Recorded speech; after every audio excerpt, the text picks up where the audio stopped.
Good morning and welcome to Brandenburg News Network. I am Donna Brandenburg, NLC. It's the 16th day of September 2024, and I'm very happy that you're joining us today. So this weekend, I went to Chicago, and it was kind of fun. I went to Serbs for Trump. It's Serbs for Trump event, and met Rod Blagojevich as well as the police chief for for New York City and 9/11, Bernie. That was a real honor, and there was a lot of amazing patriots there who are standing for this nation unwavering. And I just want to give them a shout out because all of my friends that planned that event at Trump Tower, they did an amazing job. It was beautiful, and I just want to thank everybody involved in that because well planned out event, fun time. Great to talk to some of the ambassadors that were there from Serbia and Bosnia and such. And so really, really appreciated that. And everyone that's out there working hard. So today I have on Vicky Davis with the Technocratic Tyranny. Got to get my day started. I seriously have not had enough coffee.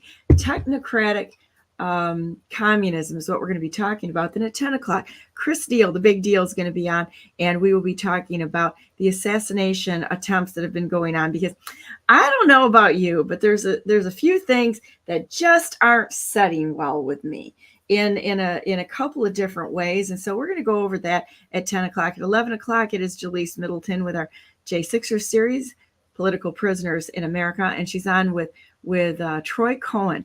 So with that said, I'm going to bring on Vicky. Hey, Vicky, how you doing this morning? Hi, Donna. Just fine, thank you.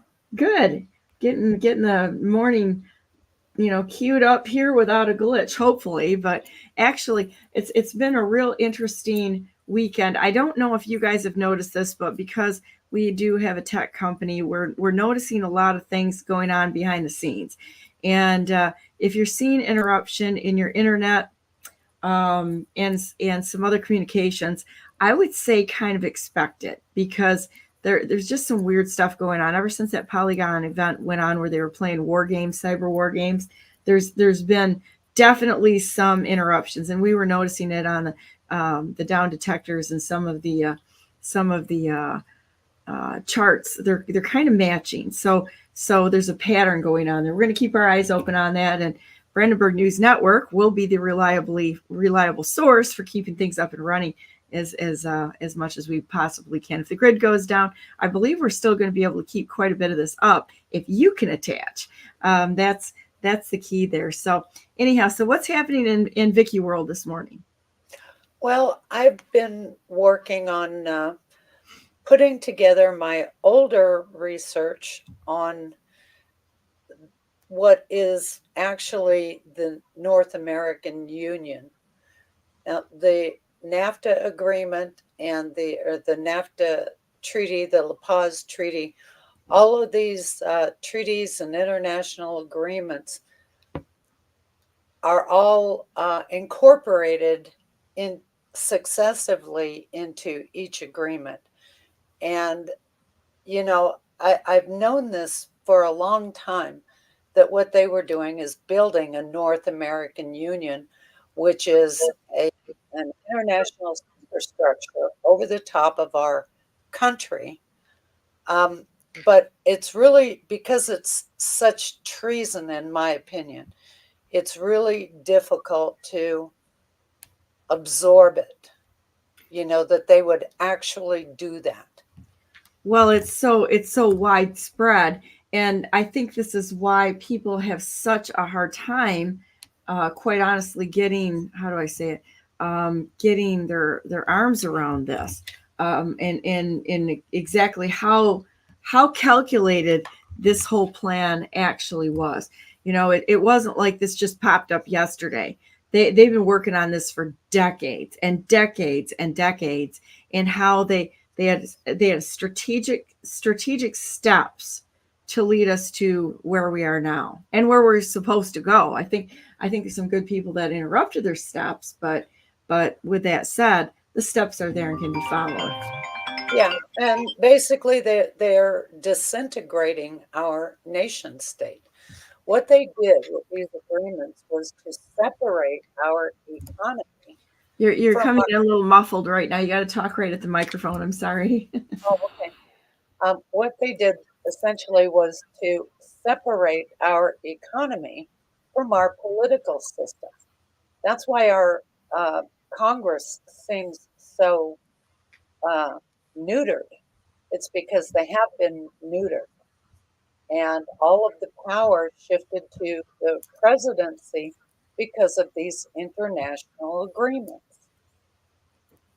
And so, but it's so difficult to affix that idea in your mind because it is so treasonous, and it's just not something you would expect the leaders of your own country to do.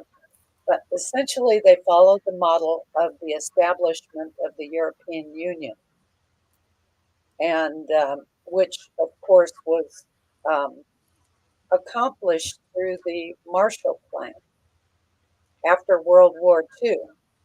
And that's when the international system of economic development was built. You know, the World Bank, the IMF, all of that. Um, well, in the I, I would put it when Reagan came into office, he began, you know, disassembling our government with his initiative on privatization, and then he had a commission on industrial competitiveness, and he signed the treaty with Mexico that I call the La Paz Treaty, but it's really the North American Agreement on, you know, it's a long title. Um, but it's in that agreement that they began stitching together or setting up the framework for building the North American Union. And uh, then when George Bush came into office, of course, he continued on with it, uh, but not so obviously. He had an initiative called the Enterprise of the Americas, which, you know, was an economic plan for Mexico and South America. I can't remember the specifics on the agreement, but it's called the Enterprise of the Americas. And he began It's called what?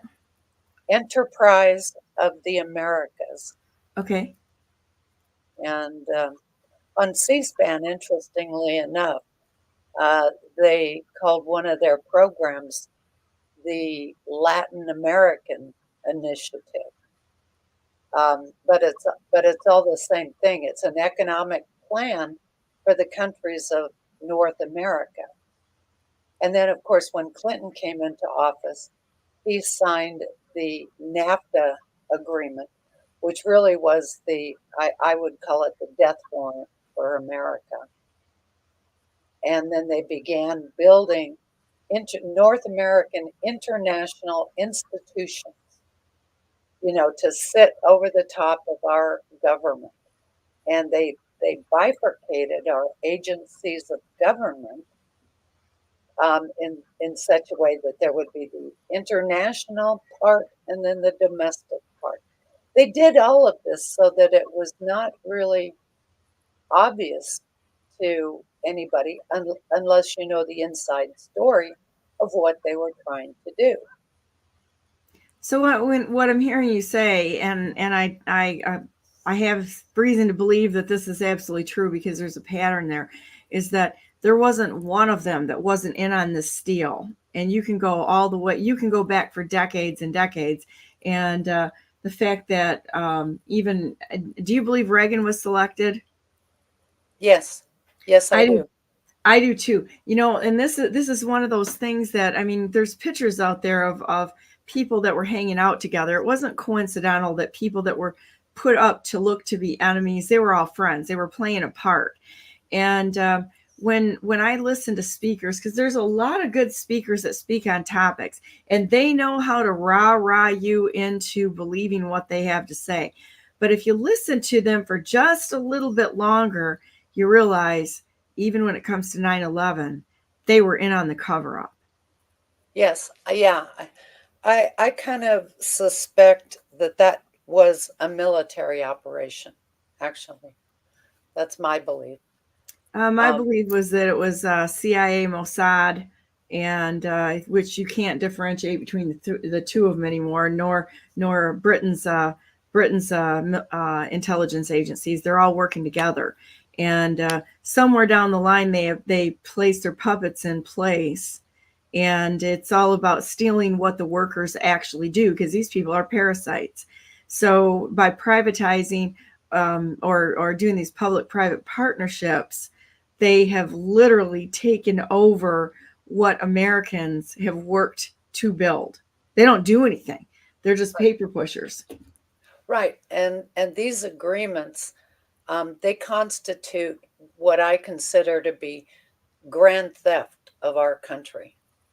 I mean, that's what they've done, building an infrastructure over the top and putting our economy at a different level. The corporations are partnered with government, and the workers are just kind of left out in the cold, the working people. That's why they continue to import new working people, because they can pay them dirt cheap, and Right. leaving the American people out of work in our own country. Well, I'm going to say that you can see the parasitic nature of developers. And Mm-hmm. and I'm just going to say it right there. They're all in bed together. They're getting special favors. They get their breaks with the local or with the local the planning commission, or the master plans. They break it for these people. It's just like what I saw in Grand Rapids when we went through COVID, which absolutely shocks and horrifies me. They were taking not only parking spots, and they were designating them only on taxpayer roads to be used by the NGOs. They gave special treatment to the NGOs, and they gave them public spaces that we all should have access to. And all of a sudden, we were being closed out or fenced out of our own property and given favor to those people that were making money off the system. The same thing happened with restaurants, and it continues on to this day, where they've allowed restaurants to expand onto sidewalks, onto streets, onto if any of us would have done what they have done and just decided, well, I guess I'm just going to take over the sidewalk. I guess I'm just going to take over a lane of traffic here and expand my business out onto the lanes of traffic. We would be severely punished. It would be put in, arrested, probably put in jail for it, and had assets seized. And they went ahead and they did it all over the place. They do it through the regulatory commissions. They do it through our paying for the regulations, which are unconstitutional, and then basically copywriting them. But they say they're not. They just put a copy of that up in the file it in the Library of Congress or somewhere, and you can go see it, but you can't have a copy of it. And so it's unuseful. So you still have to pay them double taxation. These people are so good at double taxation and feeing us to death that they should get, if as far as criminality, they should be getting a whole chart of gold stars by the criminal enterprise, because it's kind of brilliant, albeit completely and utterly criminal. Well, did you ever hear of the fair tax, the plan for the fair tax? I've heard some of it, but tell me what you know. Okay, as part of the disintegration of the United States as a country and the bifurcation, basically they are eroding the power of the federal government. Well, the IRS is a national taxation system, right? The Yes. fair tax was a plan to convert to a national sales tax system where you would pay sales tax on everything. including your the interest portion of your home mortgage. And it's an absolutely psychopathic concept to put a sales tax on everything. But what it does is it allows them to eliminate the national taxation system. I know everybody hates the IRS, but if you understand what the purpose of the fair tax was, which was not fair, I mean, that's a big clue. Whenever they put a name like fair tax on a bill, you know it's bad. But anyway, they promoted the idea as a 23% inclusive tax.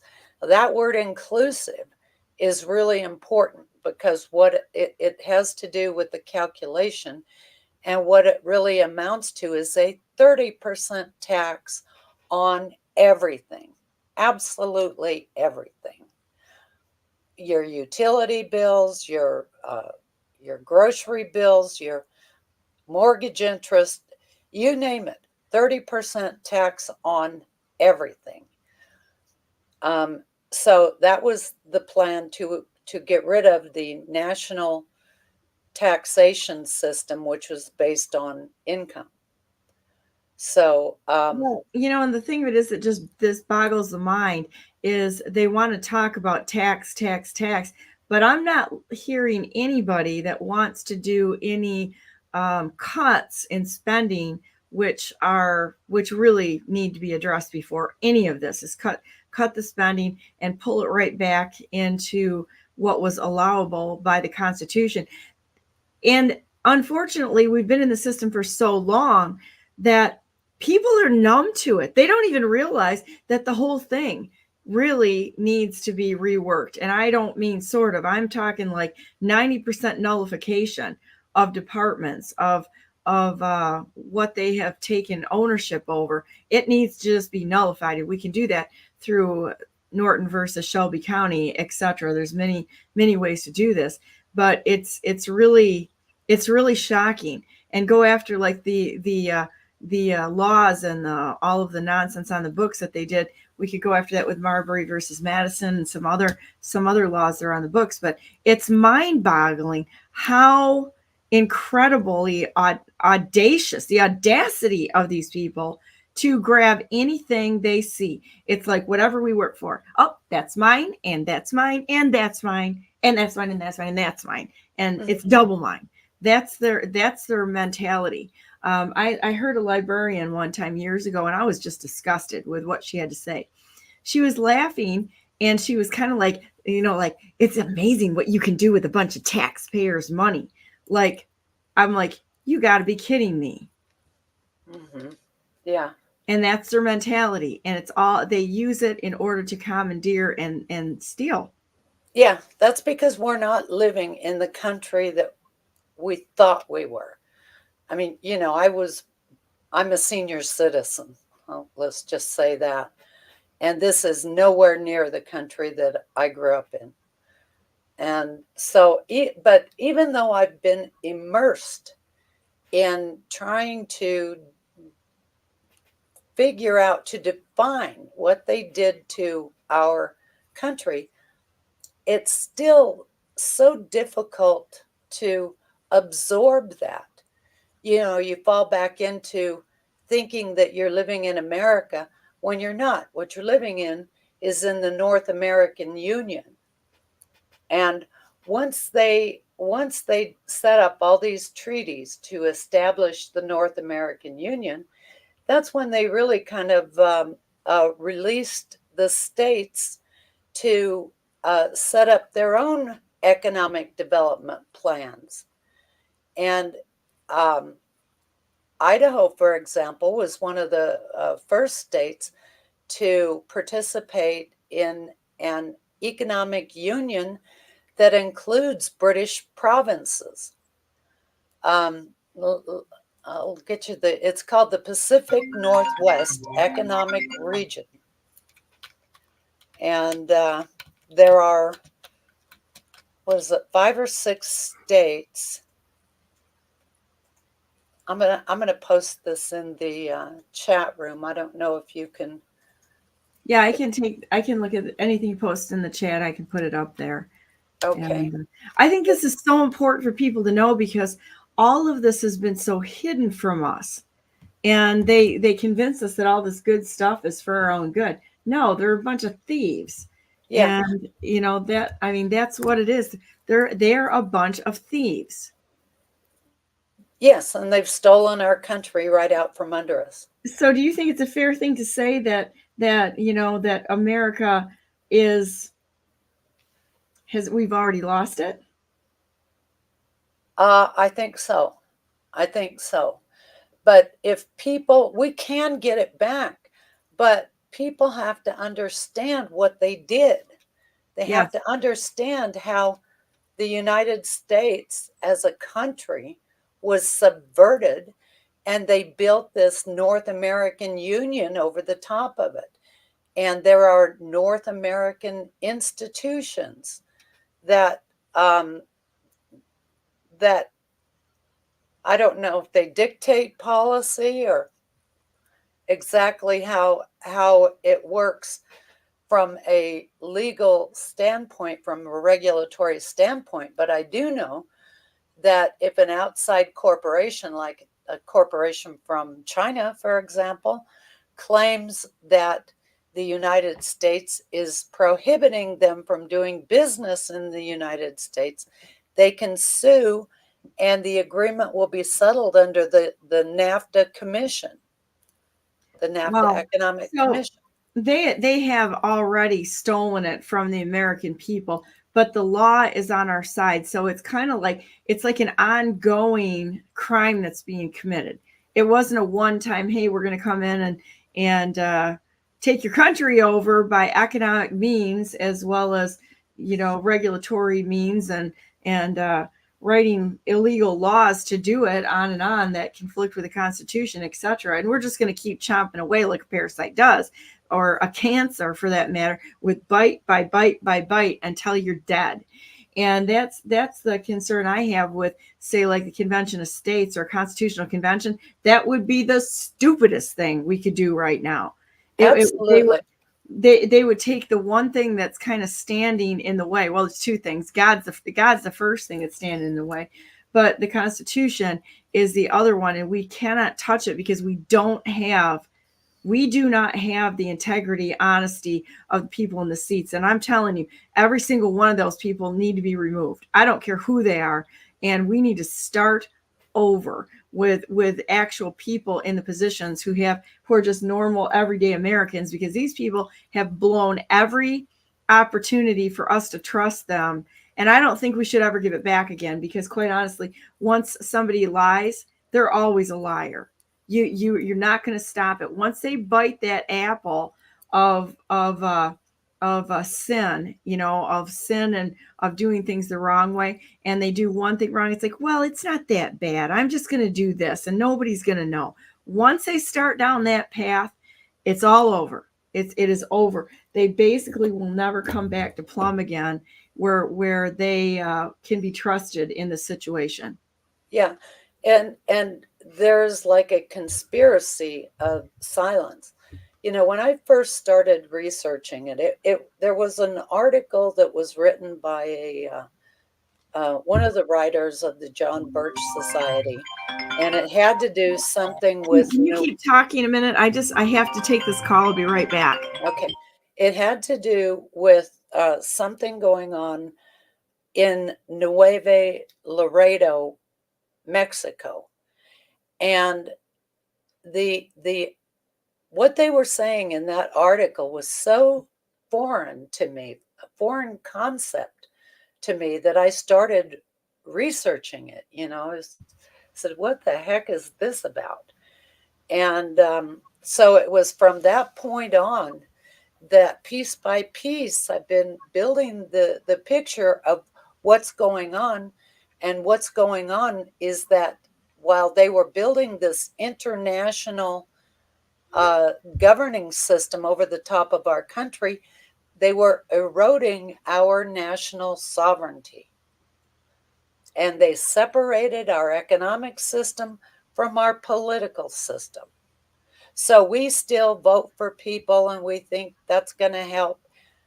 Well, I'm sure everybody's noticed that, yeah, you can vote somebody in, they can't do a damn thing, because everything is at the international level through treaties.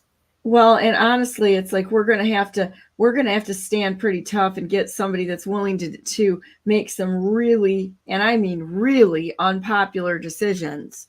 I think that the thing I like best about President Trump is that I think he set us up to have a chip shot to take some of this stuff down. First of all, it had to come with some disclosure on what was going on, and he was great at being the fall guy for for pointing things out to us on what was wrong.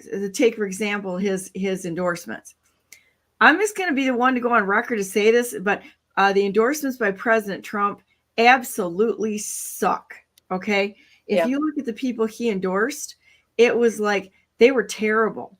But I'm going to go back to, I think he's playing 4D chess here, maybe 5D, because I think what he was doing is teaching us not to listen to other people telling us what to do, but to grow up and act like real adults instead of brainwashed baby birds with our mouths open going, who do we do this for? What do we do this for? Why do we, and not even ask the why question, but to follow anyone who tells us what to do that we like. Okay.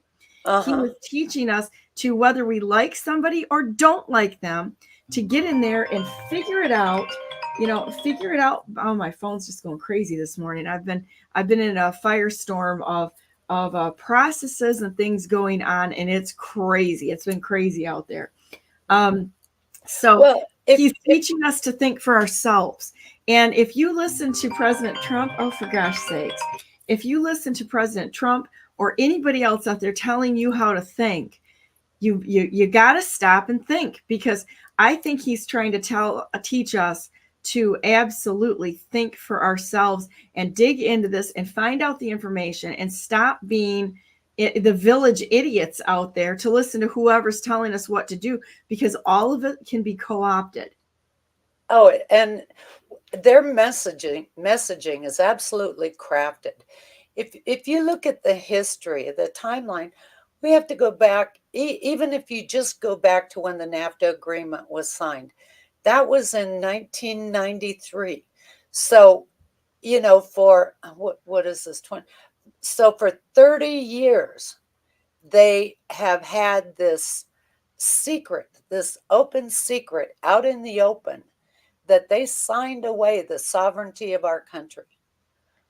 And the people that we choose to elect to put into office, I don't know how many of them really understand what has been done, but I think a significant enough percentage of them understand it, which means that they are lying to you every single day, that they pretend that the United States is still a sovereign, independent country. Well, here's another thing that I think we need to talk about them compromising everything we see. Okay, everything. Now, even when it comes to President Trump, the rightful president of the United States, when I see the videos of him, there's a ton of body doubles for President Trump out there.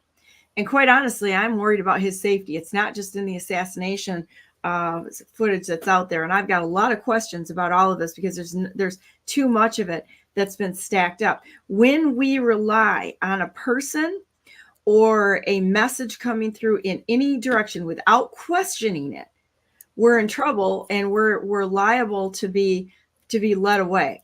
For example, a lot of people trust the Gateway Pundit. The Gateway Pundit did irreparable damage to me by saying that I'm a billionaire. I am not a billionaire. It was a lie.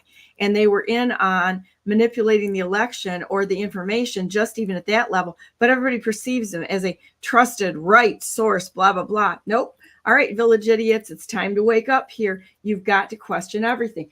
And even when you look at what is happening around President Trump right now, I love him. He's the greatest president the United States has ever had, in my opinion. He knew how to use tariffs. He set us up for tax reform. For further tax reform. He dragged things out in the open for us to deal with. He showed us that even somebody we love can make really bad decisions, like his endorsements, or I believe they were intentional to wake us up. I really did. I believe he's a good man, and I do believe that the people standing with him are that there's a lot of good people standing with him. But is the focus of this all just to show us what we want to hear, to make it easy for us to continue on being a lazy patriot, or to wake up the United States of America and say, yeah, guess what, guys, your country's already in the trash can. You better step up and figure this out for yourself and stop putting people in place that are kings and queens, and step up as we the people to have self-governance. Yeah, that's absolutely right. I mean, how many fake messages have been put out there in President Trump's name? I don't know about you, but you can get a million fundraising crap that's coming across on your phone through text messages. I'm going to tell you right now, how many of that is actually coming from President Trump? I'm going to say none of it, as well as a lot of the messages that are put out there. How much of it's CG? I'm going to tell you right now, I've got a trained eye for that thing. A lot of it. Most of what you're seeing is CGI. It isn't even real. And so we've got to stop believing this nonsense and being lazy and getting in there and doing the research just like you've done. It's amazing. Yeah. Well, once you truly integrate the idea that we have been totally lied to, nothing is as it appears to be on the surface. And I'm going to say, I'm going to echo that. Nothing is as it seems. Mm-hmm. And Trump, his heart may be in the right place, but he is surrounded by sharks. The people who have lied to us, a lot of those people, they are totally into the political system, and they want to ensure that the agenda rolls on. It's like Trump promised he would get us out of NAFTA.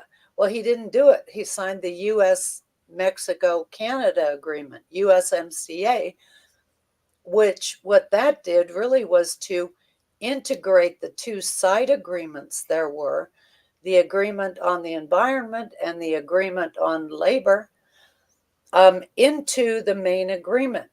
Now, who advised him to do that when he said he would get us out of NAFTA? And why would he have done that? I mean, there's the baseline question is why would he have done that? Mm-hmm. Well, he has an advisor and who is involved in trade. His name is Peter Navarro, and I'm sure it was Navarro who got him to sign the USMCA. And when I listened to Trump on it, he thought it was a new agreement, which it isn't.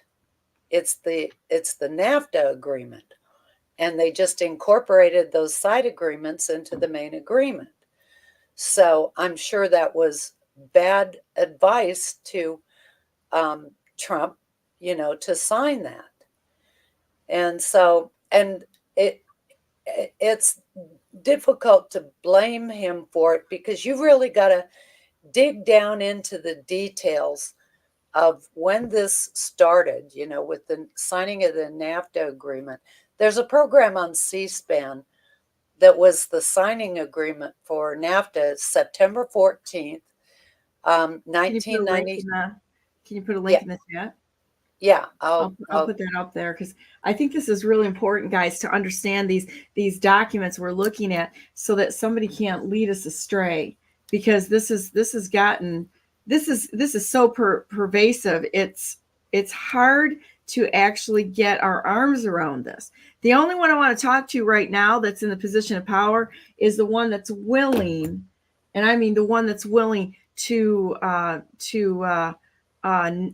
I don't know, strike most of it from the record. I mean, we've got to go through nullification, and I mean radical nullification. Yeah. But to do that, it has to be done in such a way that people don't get hurt. Boing. Oh, good. Yeah. Well, what I'd like to see most of all is the La Paz Treaty, the Montreal Treaty on Transboundary Waste Agreement. That was a treaty also. They build these things step by step. And that article that you're showing right there, that is, those are the steps that have to be undone to get us out of the North American Union. Now, people that, the think tanks that all work on this, they like to call it the North American Community, which sounds warm and friendly, right? Mm-hmm. But it's not a community, it is a union, just like the European Union. And the European Commission sits over the top of the European Union, and they're the ones that make the economic decisions for what were the nation states that are just shells of their former selves. Right. But that's the model they used, is economic union. Let me go. They've got all the pretty words. It's like everything else. They've got the pretty words because they know how to mislead. I mean, that's absolutely what evil does. It tells you what you want to hear. It tells you it's okay.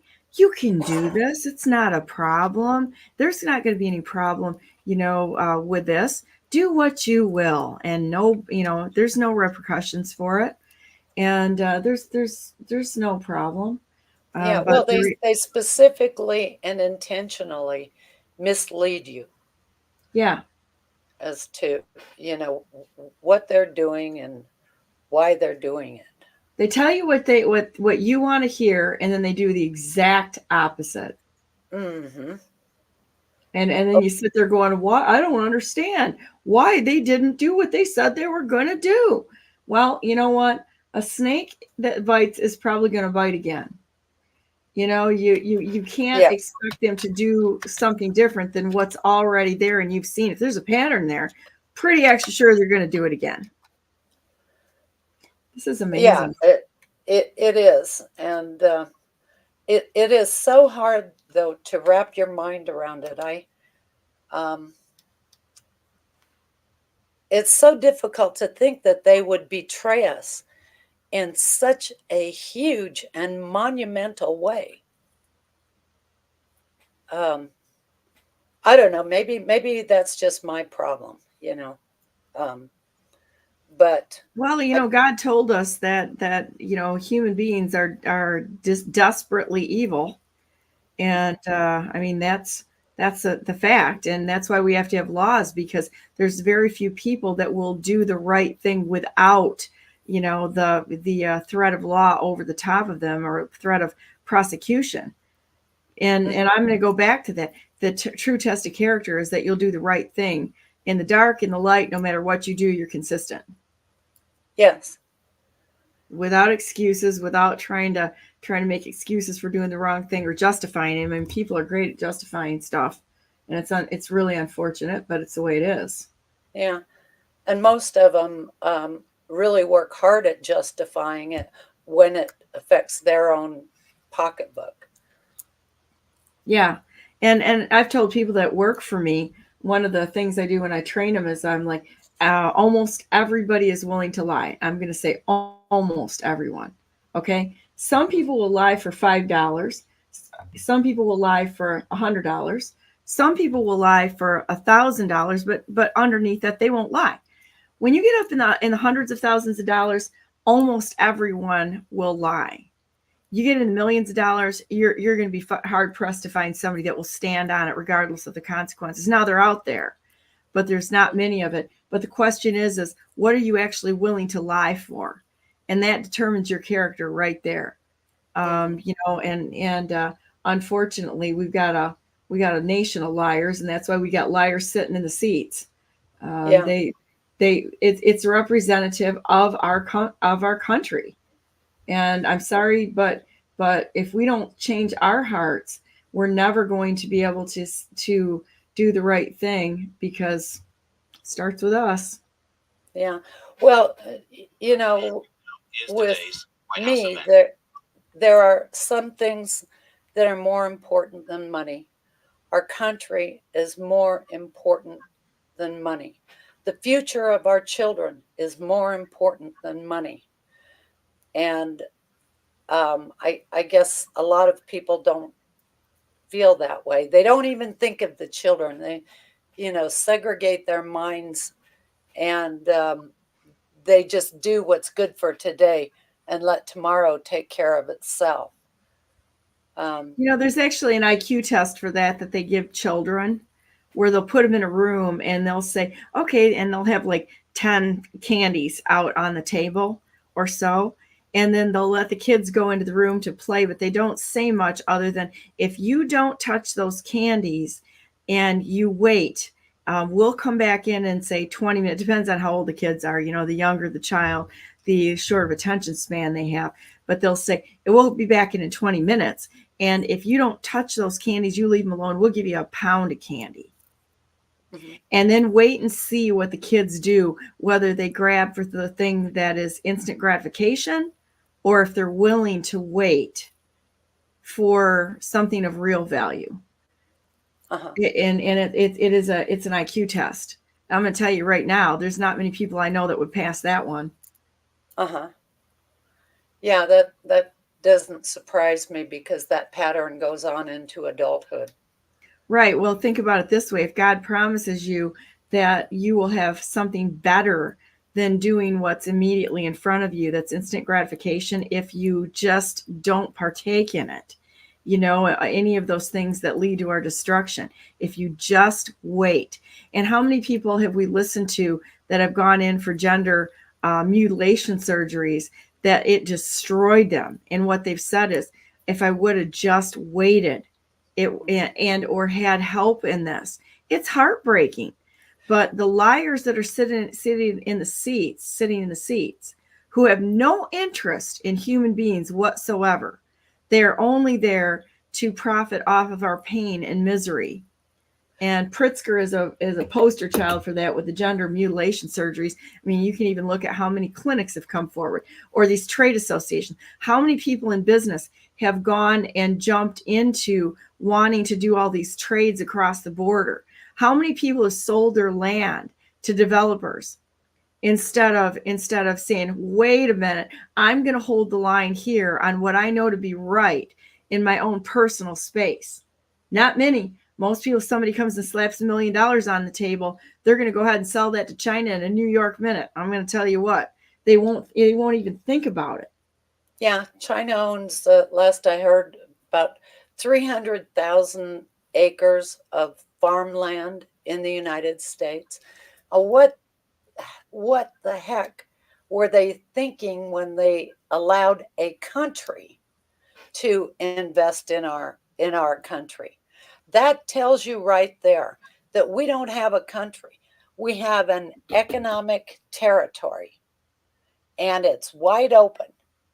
Yeah, it doesn't matter. That's why the illegals come in and can vote, because they're coming in by the millions, and then nobody. And not only that, we're paying for the invasion because of these people that are sitting in the seats. All they want is for Americans to be a slave class to them. They want to do like the national database, the national ID, and that sort of thing, so that they can categorize us and run us right into the pens that they want us to be in, deciding where we live, what we're able to do for a living, who gets favor and who gets the money, so that they give us back. This is communism, guys. Newsflash, you are here.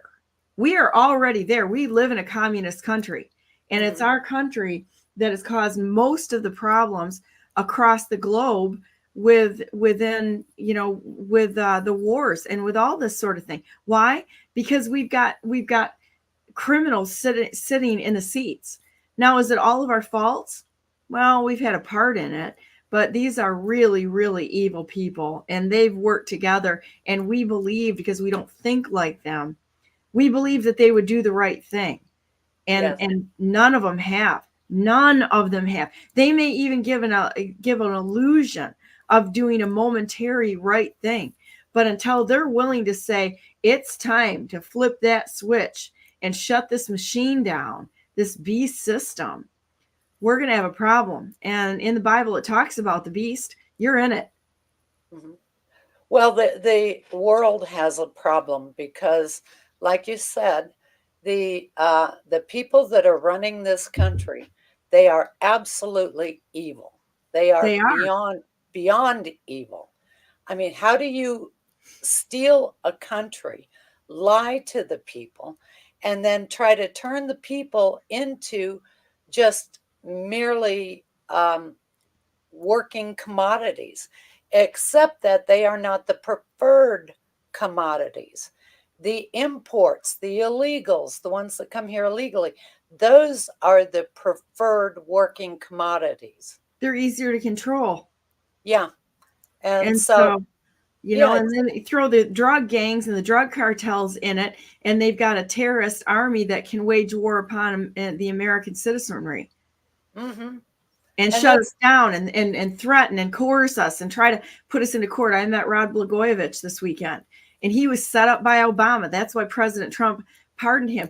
And you know what? When you get your hands around how important that presidential pardon is, when you have an entire system that's absolutely just gone to crap, individuals have the ability to even be tried for treason. And then if the system breaks down, there's a way out. Now, if you've got a bad person in the seat, it's complete and utter chaos. It's demonic. But if you got a good person sitting in the seat, then there's hope for the average person. mm-hmm. It all goes back to who's sitting in the seats.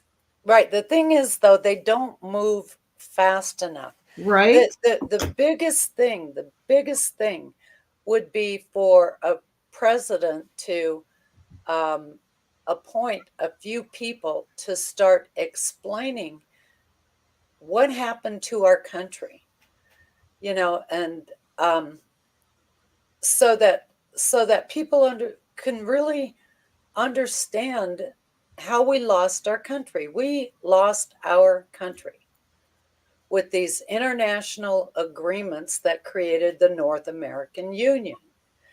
And so we have to get rid of that whole international superstructure and get back to being the United States of America with our own government not involved in these international institutions.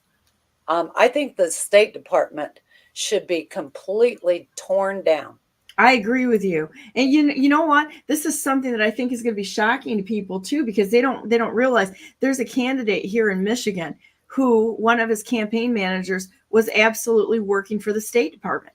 But nobody digs down into that because they don't want to look at it and look at the connections behind all of the headlines. But the reality is the State Department is absolutely backing and putting up candidates. Easy to prove that one. Yeah. Oh, that'd be great. Maybe you can send me an email with links on that because I'd Yeah, like I to would say see that people should look into Mike Markey. Mike Markey. Yeah, in the state of Michigan. Look into Mike Markey and the people in his campaign around him. I think that's going to be have everybody. If it doesn't make your blood run cold, then you're that person that took the candy on the first round on the table there. Rather than waiting. You got to look at that. But look at when I see somebody that's got somebody in their campaign that actually worked for the State Department. Newsflash, you got a problem. Or the CIA or something else like that. Newsflash, you probably have a problem. I should do like what was it, Jeff Fox, where you did the redneck, the redneck thing. It's like, if you see this and you see that, you might have a problem, Uh-huh. Well, that's what the American people need to see. They need to understand how this treason was accomplished in a step-by-step way. Well, you know what? That's what you and I are going to do. Because if nobody's going to appoint anybody and get this stuff done so that the American people can know what's going on. We're going to do this on No Censorship BNN so that we actually help educate people and let them know this is what's going on behind the scenes. The UN needs to be kicked out of the United States. They are absolutely an invading. They're an international invading entity. So is the World Economic Forum. Boom, pull the plug on that. Boom, pull the plug on all funding for Planned Parenthood and any of these abortion. When I was in Chicago this weekend, there were these huge billboards and they were real expensive ones. So who's funding this and why? I want to know why these things are being funded. And I couldn't get a picture of them as I was driving, of course, but it was like abortion in Illinois. Abortion is health care. And they kept coming up and I'm like going, how much money is going into these billboards to kill human beings? Yeah. And when people find out that this whole cat eating nonsense that's going on in Springfield, Ohio is going on, when they realize where this is going to, and I know people who have seen kids in cages. I know someone who saw human beings sealed in plastic bags. If people have not opened their eyes a little bit, it's going to be really shocking on what's actually happening behind the scenes. This is a soft disclosure, this whole Haitian cat thing, and what happened in them eating pets, what's happened in Haiti, what's been going on with the voodoo and nonsense and the Satanism with consuming other beings, let's put it that way, whether they be animal or human. Guys, this is what's going on. And this is not tinfoil hat wearing stuff. It's just that y'all haven't been looking into this, and not everybody. Probably most people here already know that because they would have shut this down, shut the channel off a long time ago. But I'm the rest of the United States is absolutely not going to be able to process this. Right. Well, they did not conquer our country militarily. They conquered it by capturing our political elites and getting them to sign international agreements. Well, they conquered it by spiritual means, because they broke down the American people and basically neutered the entire population. And then once they had everybody brainwashed into believing one direction, they could walk right in. It's just like a child molester. What do? They give you candy first, right? Yeah. And all the promises. And then bam, they got you. Then they can do whatever they want. Yeah. And then, there is a what China calls a people's war on the American people. And these things that you're naming, like importing cannibals, opening our borders to allow, foreign gangs to come in and take over housing complexes, all the bad things that are going on are part of what you would call a war on the people by means other than the military. So it's a complicated picture, and you have to have your mind look at the world in a different way. yes. A completely different way. And because nothing is as you think it is. And so all of these things that they're allowing to be imported into our country that are really bad, those are campaigns of war against people to people war. It's like Antifa waging war on patriots. And the state government, they allow Antifa, they have been allowing Antifa and these other groups to attack patriots. Well, those are campaigns of war. So I think I'm just listening to you. I'm looking up something else to give people some potential good feels here as we're going through this. But I'm listening to you while we're going through this. And the thing of it is that we're going to have to face these hard realities. Schools, the Constitution never provided for public education in the way that we think of it right now. And we're literally going to have to rethink everything. All of those things that we think are there to protect our safety. Do this, sign the Patriot Act, right? To protect our safety. Do this, that, the other thing to protect your safety. They're not protecting your safety. They converted the concept of defense to be security. And so every time they use the word security, that you're looking at something different than you think it is. It's their security. It's not your security. Right. Yeah, that's so it's so important to get our hands around this, that they don't care about us at all, not at all. Right. It's all, and look at their bank accounts. I mean, follow the money. The money tells you where they're doing. They're trying to build alliances and use the system in order to grow for them, so they can pay for the politicians to get more for them. It's like the hungry caterpillar, never satisfied, never ever satisfied. It always goes back to just that parasitic involvement with just continuing to, I don't know, do the wrong thing. That's all I can say about it. It's really pretty sad, until we get our arms around the fact that the true treasure we have is what we have with God Almighty, with each other, and the gifts that the wondrous gifts that he put in. It's not about money. It's not about things. It's not this material world. It's like God said, be in the world, but not of the world. What does that mean? What does that mean? It means you have to really truly reject the material world. I mean, and any of its alluring qualities. And it's not to say that we can't enjoy what we're doing, but it's a lot more fun to fix problems and take care of other people than to amass things. And as soon as you amass things, then everybody's out there trying to figure out how to take things, because people tend to be that same mentality that we see in the government. And it's a spiritual problem. I mean, this nation, first and foremost, is going to have to go back to God in gratitude and spend our time in prayer, in gratitude, and absolutely figuring out how to get to the hearts of others who are absolutely and captive by evil. No two ways about it. And I mean, this is going to be our path going forward. We're going to have to go in that path. Yeah. Well, our country has been teaching people that money is the most important thing. Oh yeah, we worship it. Your value is measured by the amount of money that you have, and that has to change. I mean, we need to raise people of character, first and foremost, that put money in its proper perspective.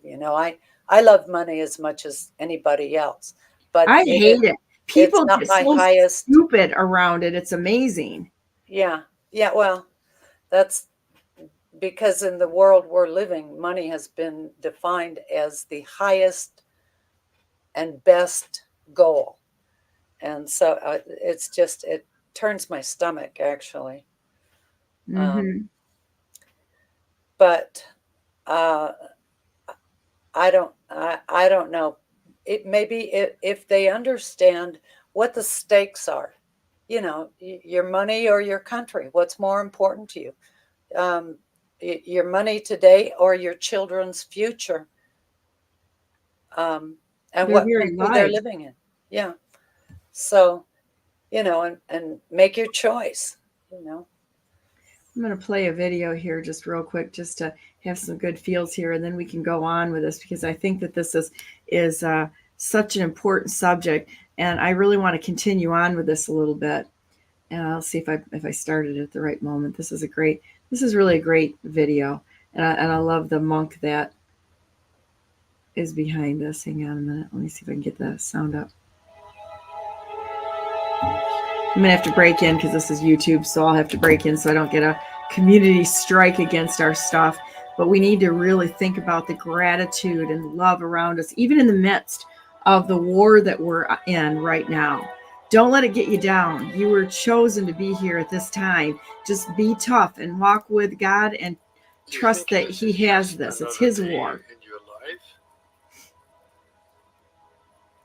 it's not just another day. It's the one day that is given to you today. It's given to you. It's a gift. It's the only gift that you have right now. And the only appropriate response is gratefulness.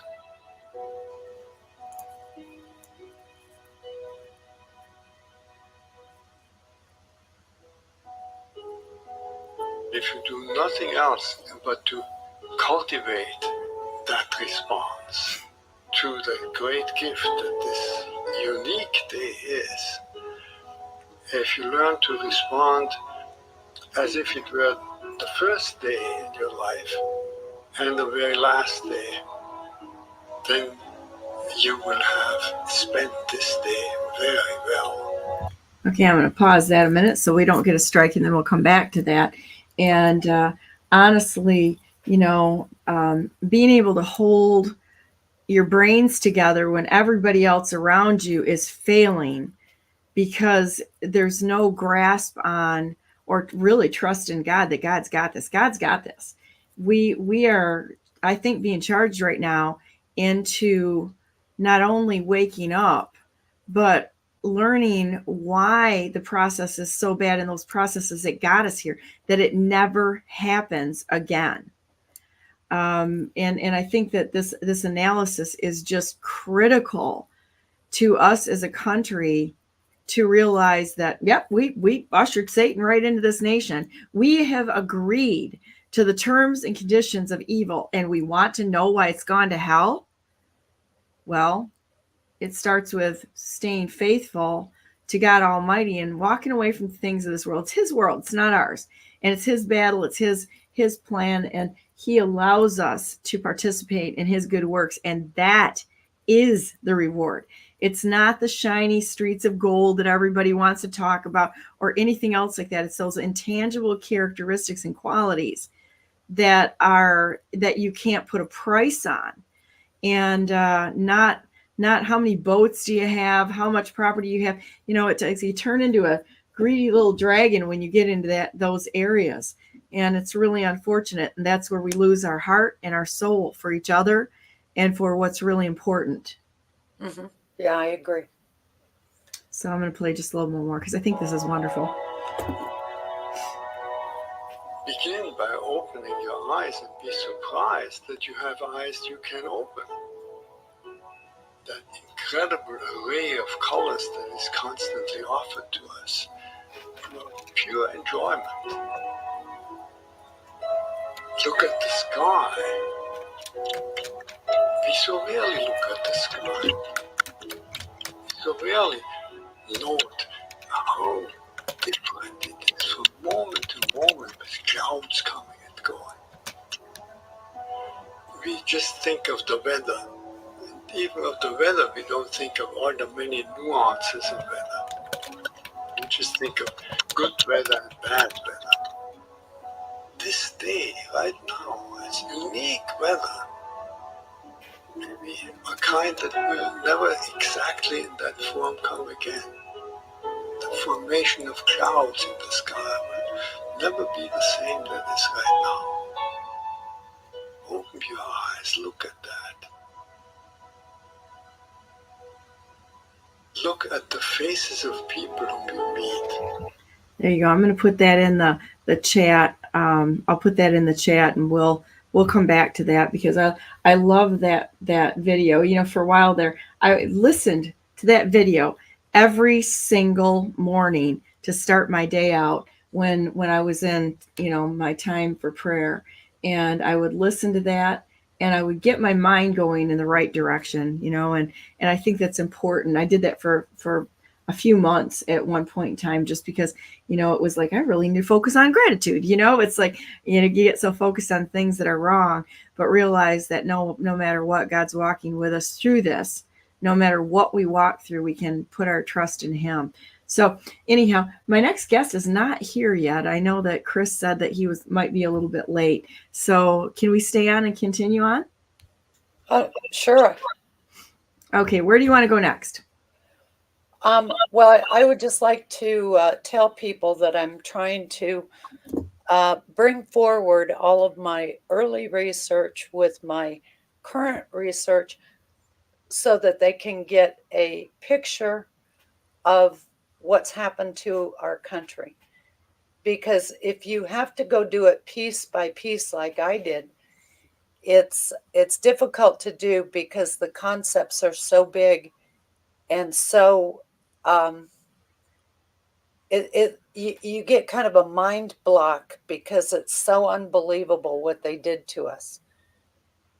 So I'm going to try to condense it and put it together so that people can see exactly what was done and know that it's real. When I first started, I mean, people thought I was a conspiracy theorist. They never heard of anything I talked about. And so I rather painstakingly documented what I learned when I learned it, along with a few other people. And so it does need to be put together in such a way that you can see how it unfolds, where it started and how it unfolds. This is really interesting that you have this the timeline on your website. And is this by Deborah K. Niwa?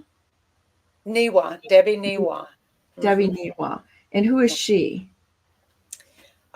She was a friend of mine. I met her when I was working with the Idaho Eagle Forum, and she was a graphics artist. So she took the information that we were all a lot of us were finding, and she put it into a report. And if you go down to about page 6, that's when the timeline starts, and you can follow it year by year. There you go, right there. Follow it year by year and find out what was done that and when they did it in order to build the North American Union. Wow, this is so diabolical and evil. And you can actually see, you can actually see the names and put the names together here to see who was involved in it. And I'm sure if you went like three or four connections past them, you could put a whole network together of exactly who was involved in this and see the connections. Yeah, and that's probably one of the most important reports on the internet in terms of showing you step by step who did what and ultimately how they're actually rolling out legislation for the North American Union over time. Is there anything that went on after this timeline that's laid out like this that goes from, say, 2007 to where we are now? Not that I know of, but there should be. I would love to see that. Uh-huh. We can get all the traders' names and throw them in a file so we know who they all are. Yeah. Well, I'm going to be spending probably more time on that because it's least documented. And so from the time of the bombing of the World Trade Center, well, from the time George Bush took office, George W. Bush took office, all throughout his presidency, he just signed free trade agreement after free trade agreement after free trade agreement. People I was always a Republican, and I always thought it was the Democrats really who were selling out our country, but not true. It's a bipartisan effort. Well, the Republicans are more dangerous at this point in time because we've got a whole country that believes that they stand for what they are, what they have their message packaged in. But quite honestly, it's just a packaging method. All of their communications they work on their messaging so that they can drag people in to follow them. That you can paint anything up as and have a Trojan horse that's really bringing in something that's not what it appears. And that's what I see the Republican Party as, is the big Trojan horse that is parading is one thing when it's just really not. Because those headlines, yep, they sound great. Man, this is what we all stand for. Fantastic. But what are they doing? The answer to that is pretty much a half-ass effort, in my opinion. Well, if any effort at all. Or working against us in secret. Yeah, there's a political consultant named Frank Luntz, Luntz.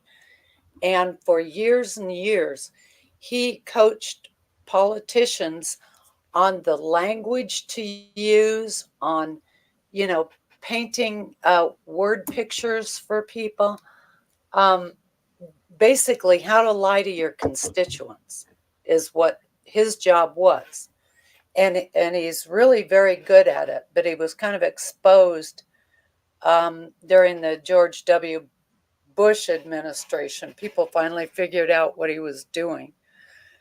And but go study that guy Frank Luntz, because he is one of those people who is could teach a master class in propaganda and in deceptive imaging, deceptive language. Oh my, looks like he's got a boyfriend too. Does he? Yeah. Well, that kind of makes some sense. I really started looking hard at him, I think, in the 2007 campaign, because he was telling Republicans, he was doing, he did at some kind of convention in Las Vegas, and, presenting the image of the economy. Oh, we're all doing so great. This is going to be your next vacation. While in reality, the truth is our economy was collapsing. Kind of curious about that. I don't really want to click on it. Maybe I should, but yeah, it's like you never know. So he's got a wife and a boyfriend. I don't know. Looks like it's coming up. It makes you want to question, doesn't it? Does me. I want to. He is just. Yeah. Now he's saying that Trump's campaign is over. Okay, that's all I need to see about him. And he's saying that Trump lost the debate. Of course he is, because he's spinning it in all kinds of directions. Most honored. He's one of the most honored communication professionals in America today. He's a political commentator, pollster, and consultant who has worked for Fortune 500 companies and CEOs and appeared in media outlets. He's deep in the swamp. Oh, he's a master. He's a master at propaganda. Huh. Well, there you go. That's all I need to see. I think I need to click on the boyfriend reference. I just got to find out.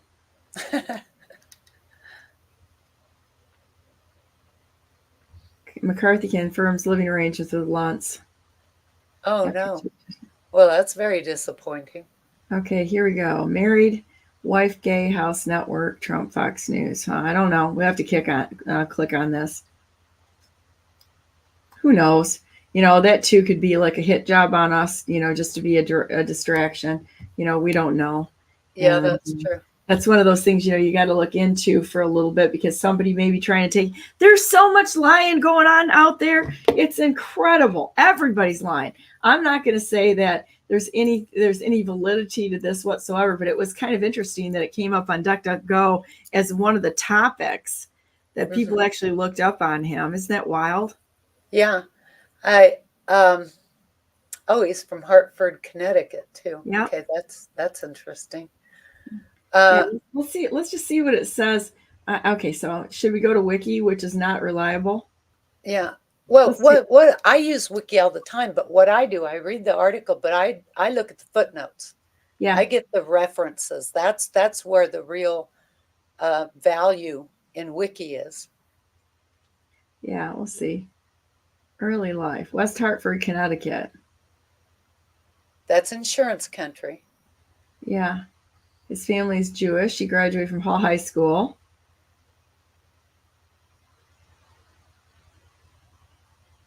Funded by the Thornton Award. What is that?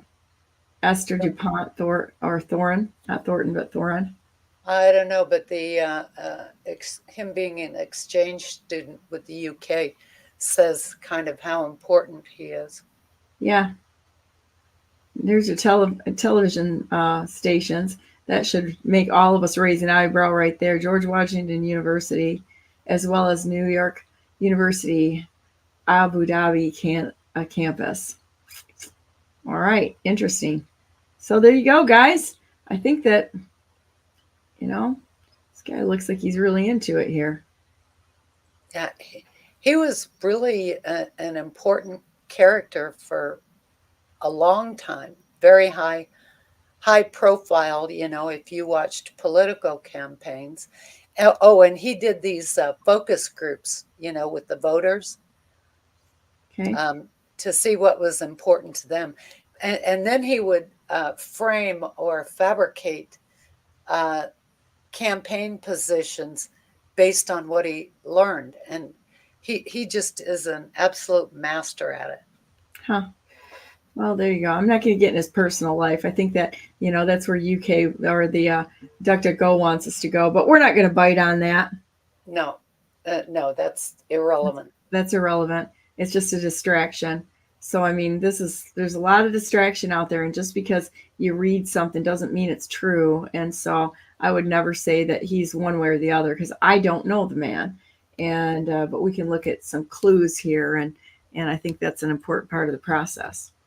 So, don't know. Concerned. Enough to be concerned about, though. Uh-huh. Give a second look. He's worth studying because to learn how propaganda is put together, what the people behind your politicians think and how they manipulate messages. Because once you understand how the manipulation works, they can't do it to you anymore. Okay, so here you go. Here's he's a West Point professor, biography.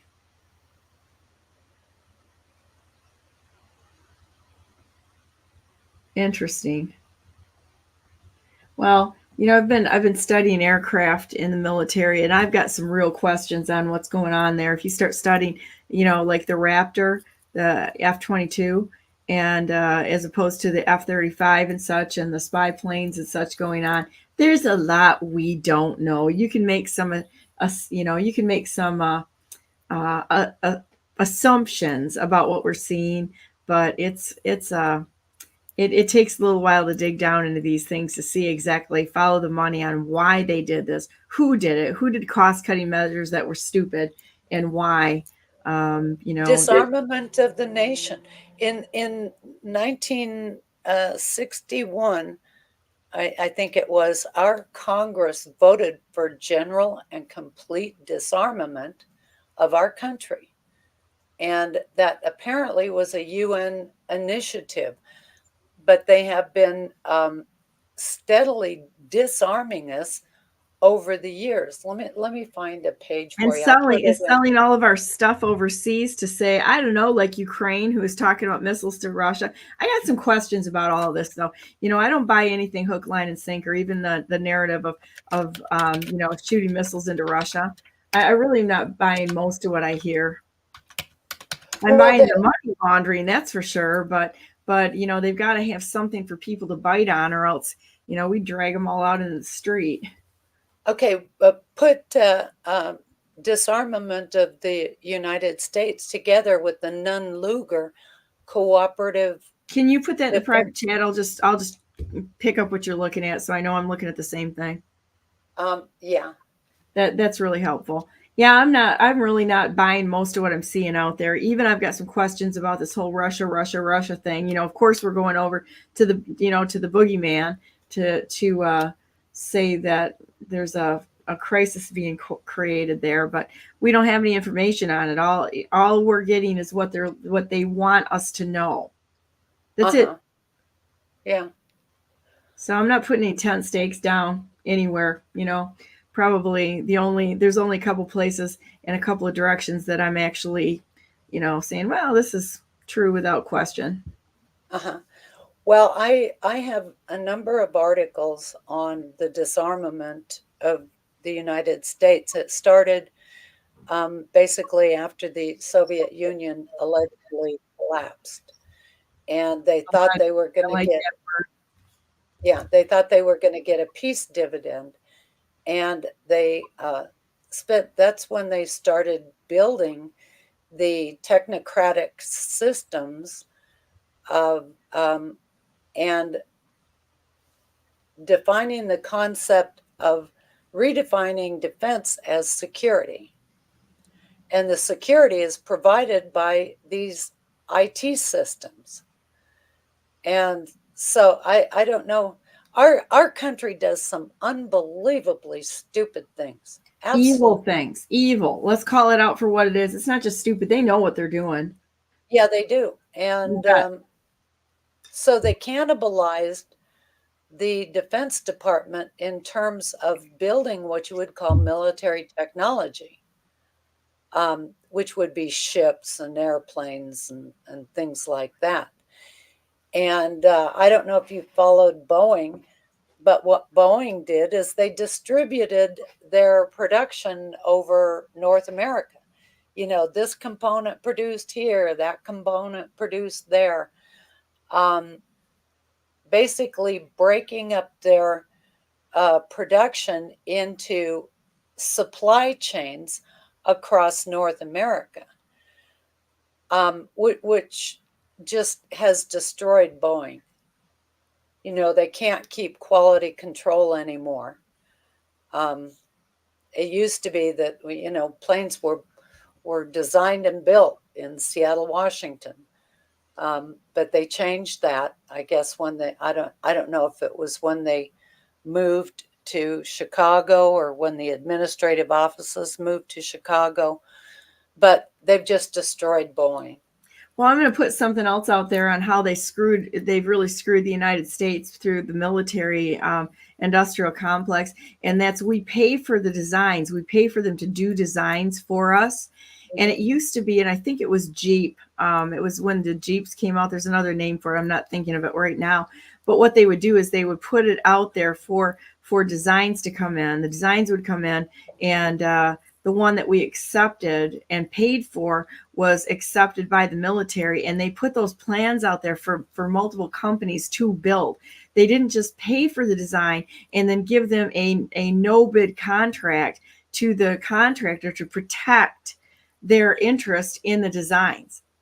And that's exactly what they've done. So they've made these great big companies that are getting no bid contracts for them because we pay them for. Do you see what I'm saying? We're paying for the design, and then we protect their product. What it should be is pay for the design that's out there, and once you got the design, put it out there to contractors that make that make the cut for security, safety, and security, and let a bunch of them compete for this. That competition is what's going to lower the price. Now, I'm sure all of them out there aren't going to like you for saying that, but this is like nonsense.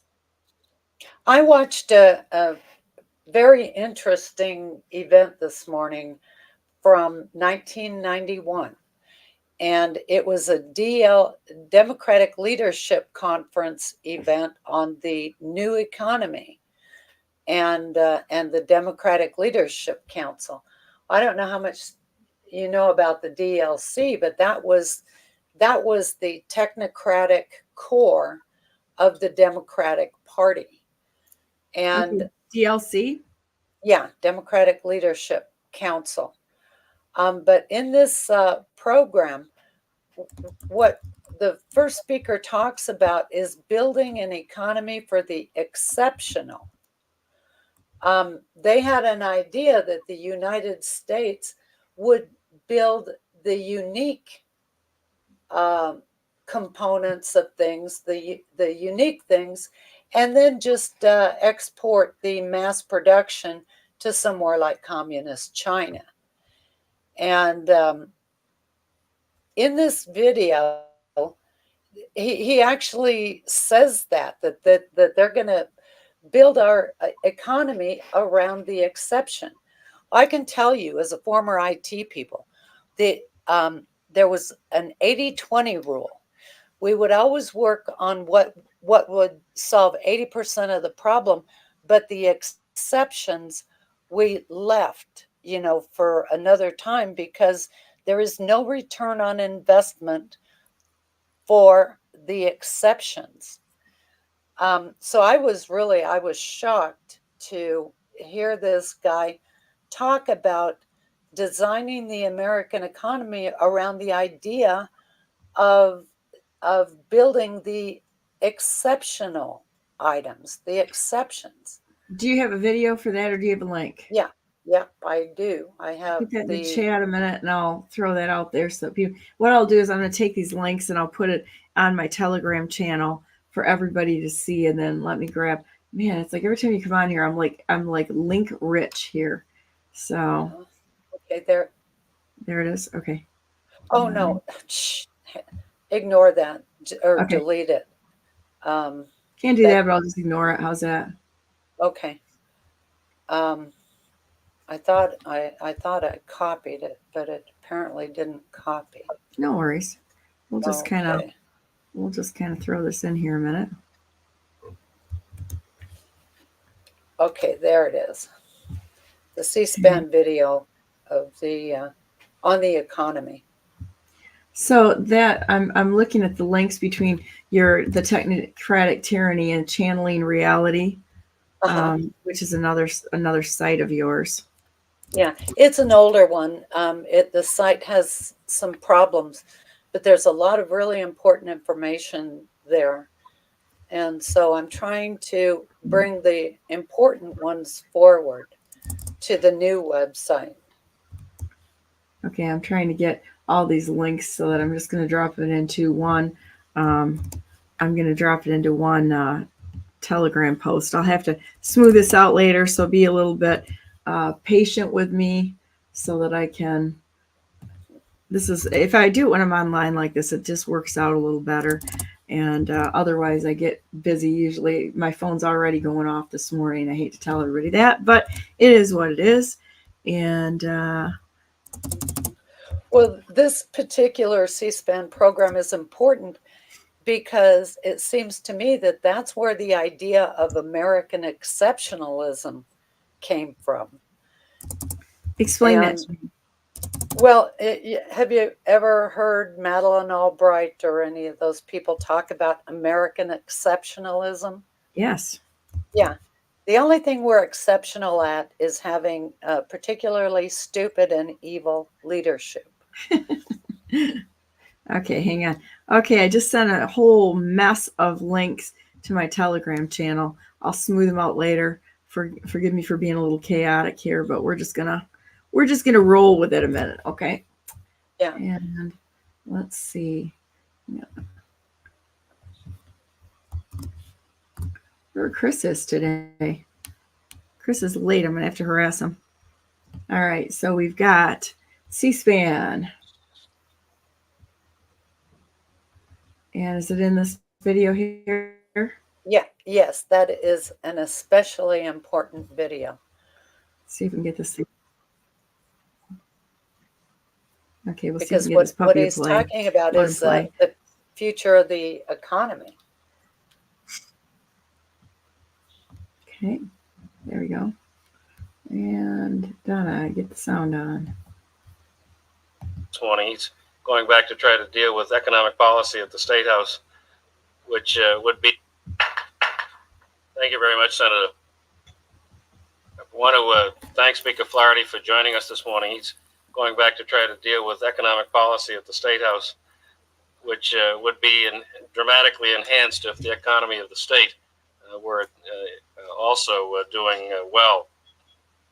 It's a pleasure to introduce one of the Commonwealth's outstanding legislators, and we have a number of outstanding legislators with us this morning.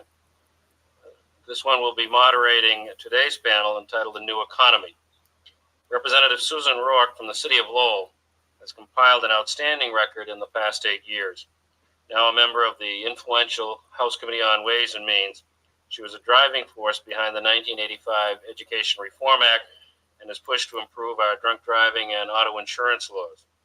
Please join me in welcoming one of our two co-chairs, along with Mayor Mike Capuano of Somerville, of the Massachusetts Democratic Leadership Council, Representative Susan Rourke. Okay, now if you scroll forward past her, because she just introduces the next speaker, but scroll past her to get to the male speaker that follows her. Okay, let's see if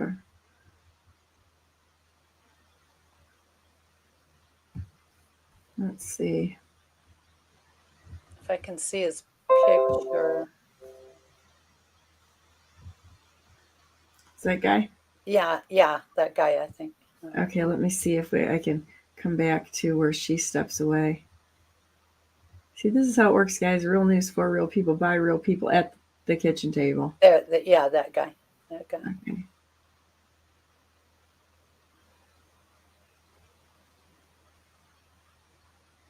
Let's assume it starts there.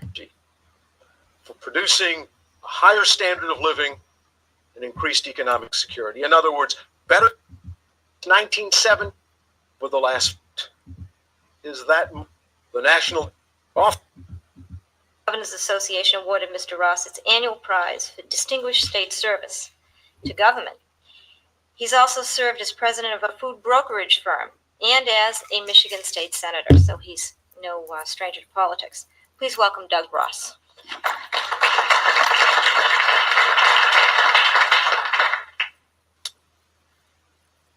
The DLC is seeking to offer this country a new choice.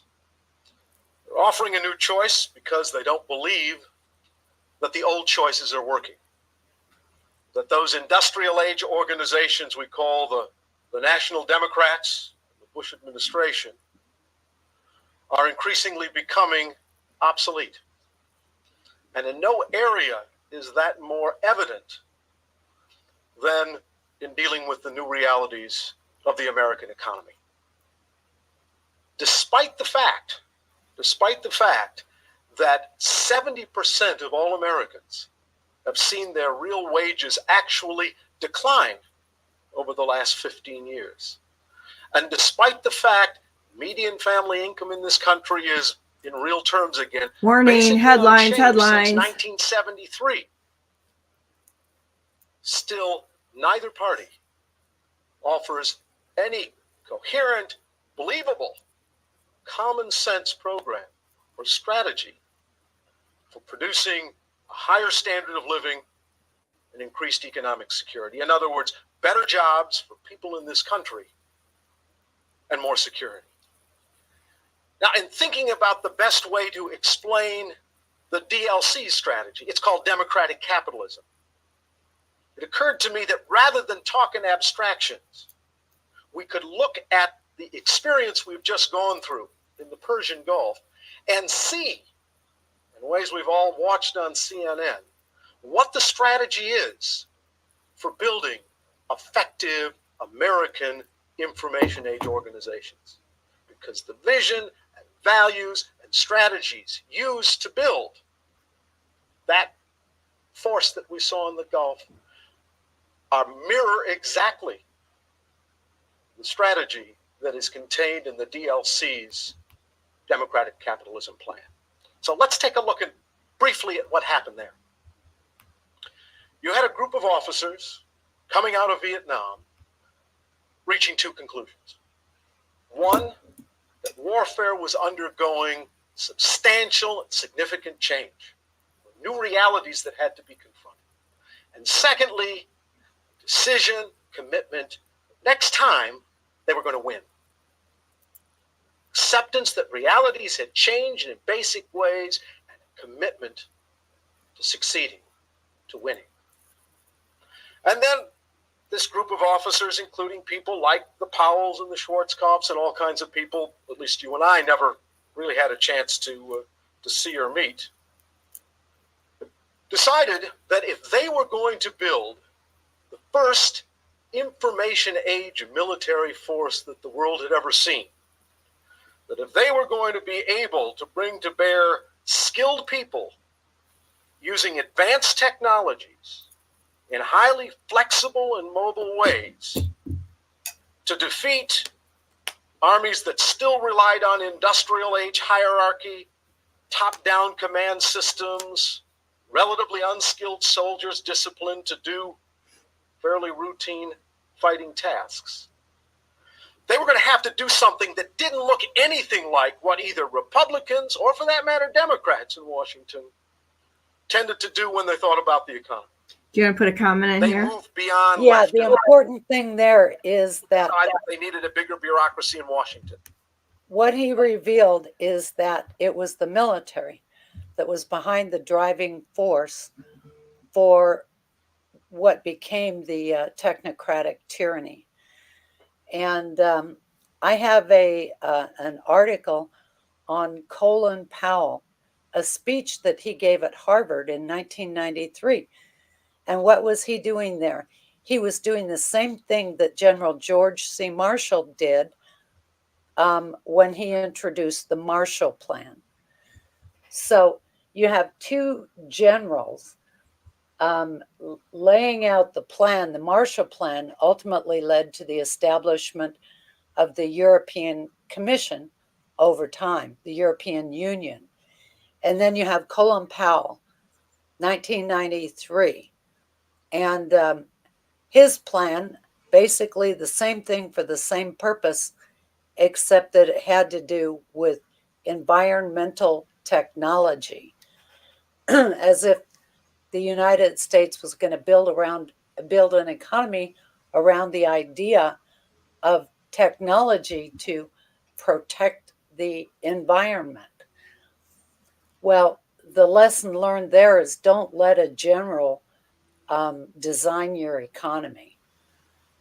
And so that's kind of where we're at. But that program, and I just watched that this morning, is probably one of the most important that I've watched in a long time.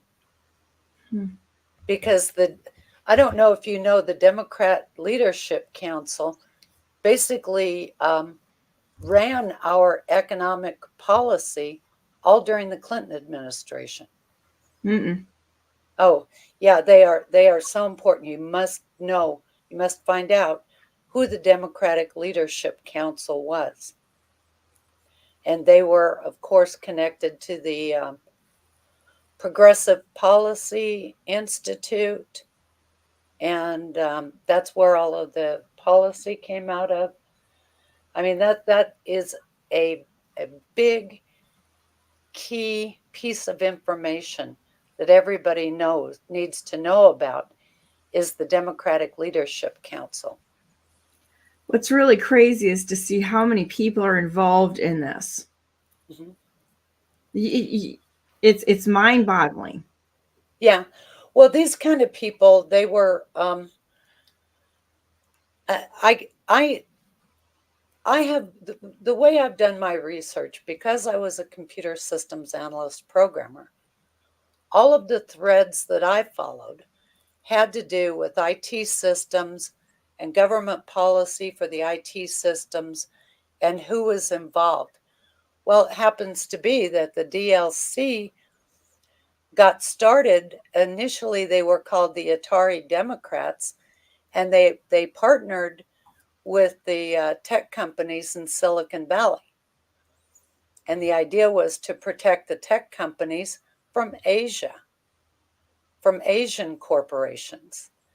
And so that's how that whole thread kind of got started, with a group of Democrats in Congress basically partnering together to protect the tech industry. And out of that, the Democratic Leadership Council evolved. And so that's why they're so important to follow. And I have some articles on the DLC, the Atari Democrats. I mean, one of the big Atari Democrats was Al Gore. And Al Gore, you remember when he said he invented the internet? Yeah. Yeah. Well, he didn't invent the internet, obviously, but he did make it available. He sponsored the legislation to open it up to public use in 1991 with the High Performance Computing Act of 1991. Wow. And so they knit this together pretty well, didn't they? Oh, they did. Well, because systems people, they think logically, they think step by step, because in any IT project, you can't do the whole thing all at once normally, unless it's a really, really small project. You have to break it up into phases. So that's what IT people excel at, is thinking logically, designing solutions, breaking it up into phases so that you can do it piece by piece by piece. And so it was the tech industry that was behind the DLC in essentially opening up our telecommunications system to allow them to build what I call the technocratic tyranny. So, yeah, I think this is real important for us to continue to go through all this because quite honestly, I really it's amazing how much of this was lost because it's like fake news. All it does is just I don't know, it's just 5-second headlines. Yeah, well, it's a cover story, and they do distract people. The news media does distract people with these meaningless, stupid stories that don't affect anything, and then they just talk about them on and on and on and on. Wow. So, what's Debbie's archive? she doesn't have one. She never maintained a website. Oh, because there's like a Debbie's archive button there. Oh, those are articles. Yeah, you can click on that. She was involved in the redefinition of our education system. So she would send me articles and I would post them. Oh, that's cool. Mm-hmm. And she was a mom. She got involved with Tucson schools. So she wrote about that. She wrote about a lot of stuff. Mostly the schools, and then the North American Union. Huh. Sound like you have a pretty nice group of people there working on this together. Oh, we had a great group of people. They still together working or not? No.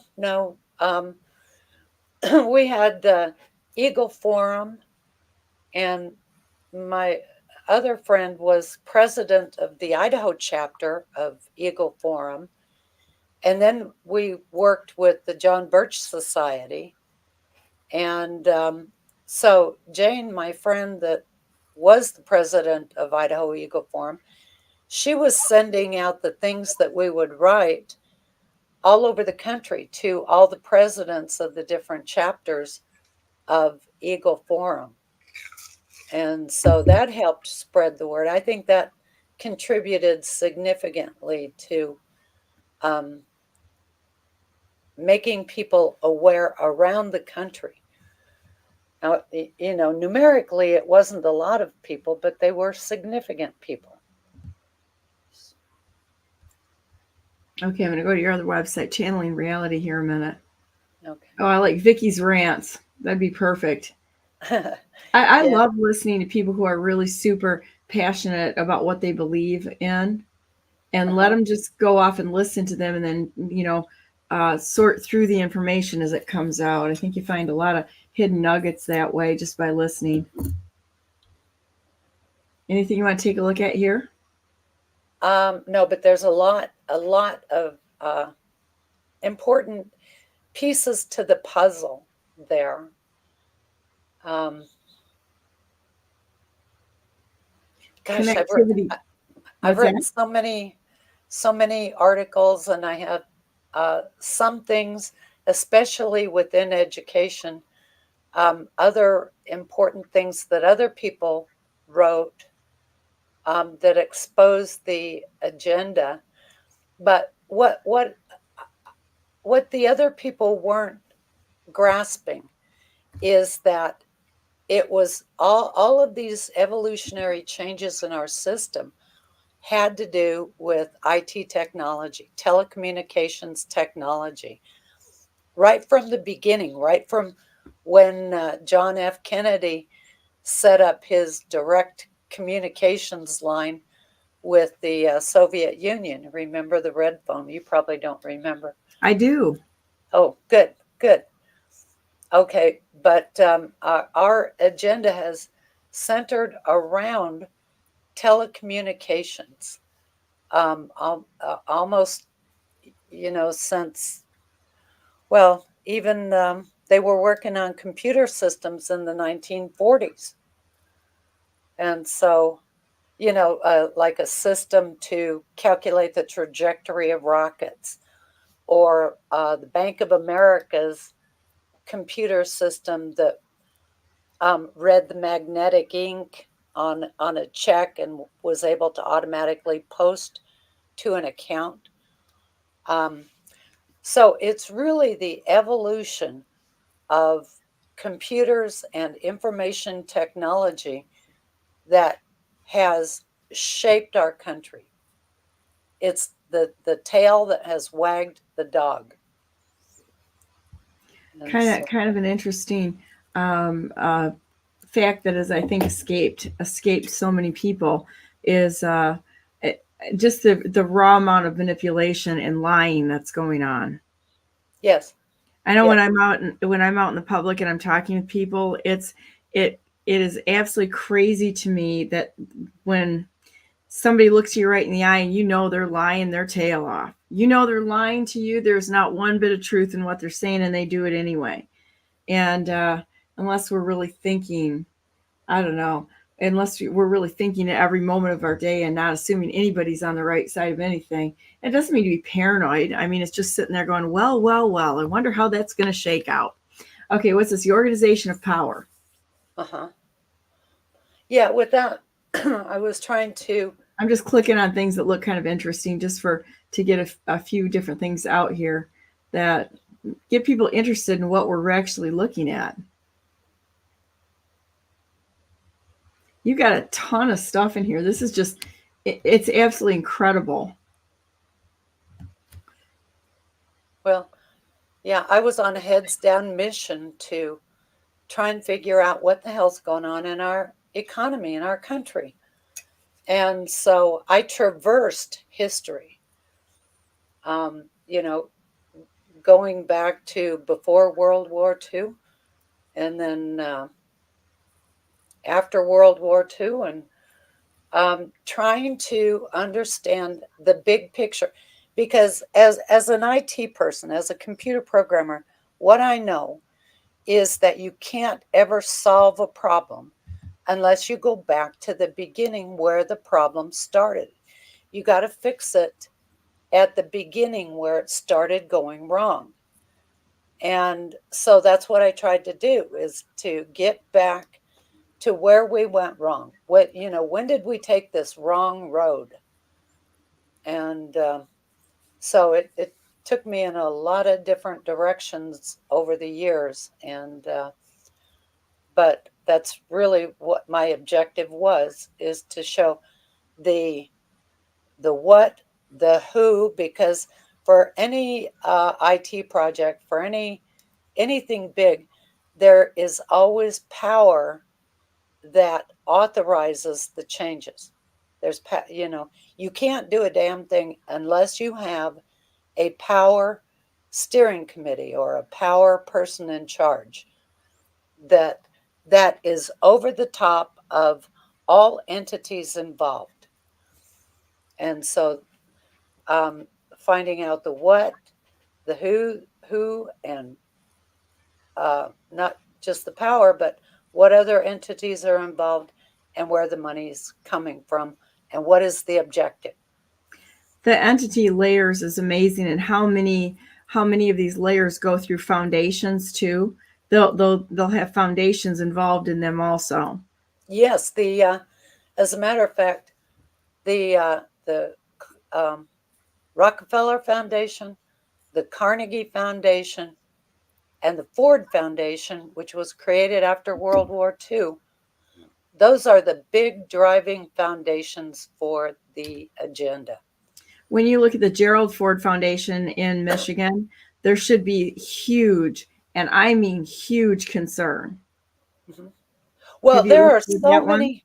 Yeah, there are, no, I didn't encounter that one, but Yeah. there are so many foundations involved, and they are the ones that are really taking the place of the regular people's voice.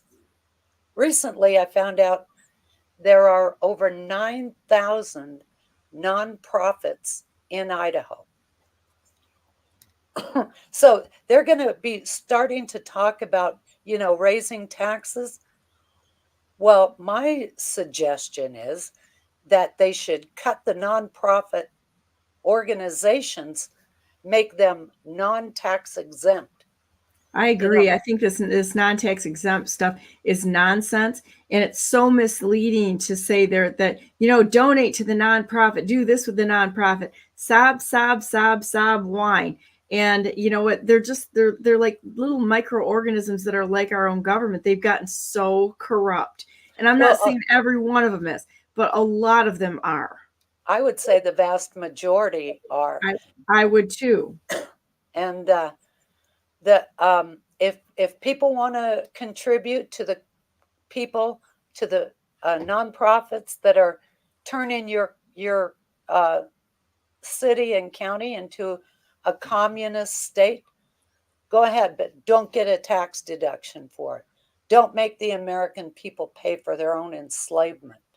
Well, it's just like the corporate welfare. How much corporate welfare do we have going on out there? A lot. Do the mom and pop organizations get any of these tax breaks? Hell no.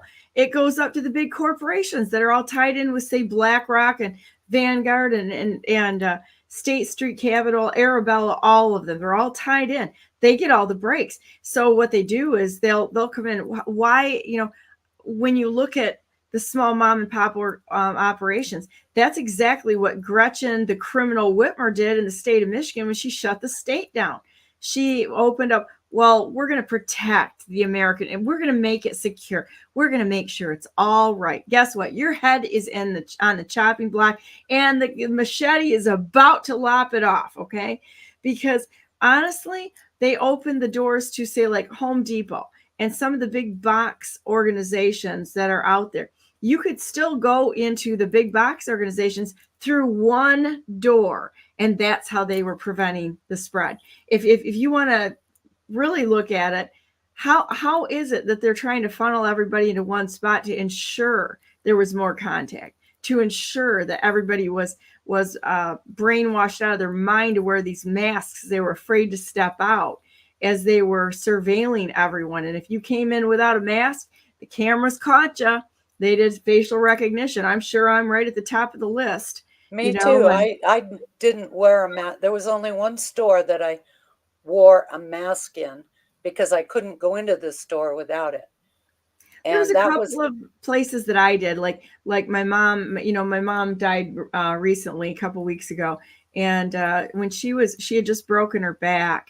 And when I went into the hospital, I was like, I went in there, I'll be damned if I'm going to wear a mask. And so I went in there without one. And I realized after talking to the nurses how angry a lot of the nurses were. They were just furious with wearing these masks. And I thought, you know what, they're in here taking care of patients and that sort of thing. Because not everybody that was in the hospital system is evil. You can't just throw a blanket statement across. There were some people that had the guts to stay in it, even and do and help however they could. And it's a unfortunate situation. Not that I think that anybody that participated in deploying the clot shots is going to be able to move on here without some sort of accountability attached to them. But and I'll put prosecution in because they should know better. In fact, I have a friend whose daughter just quit working at one hospital in Grand Rapids because there were all sorts of mistakes made on the patients. And she said they just don't care. And she quit. She's on her way out. She said, I can't, I'm good. She said, I've never made a mistake taking care of people. And I absolutely cannot live with doing this. So she quit, walked away. Did you see the recent story about Steward Healthcare? No. It's a hospital chain of about 30. They owned about 30 community hospitals. But that hospital chain was owned by a holding company, meaning that they were not in the hospital business. They You're in the money basically business. they're in the money business. Yeah. And so what they did, they gutted the hospitals of their operating essentials. So the hospital basically was, people were dying, getting injured, not being served. It's really a terrible story.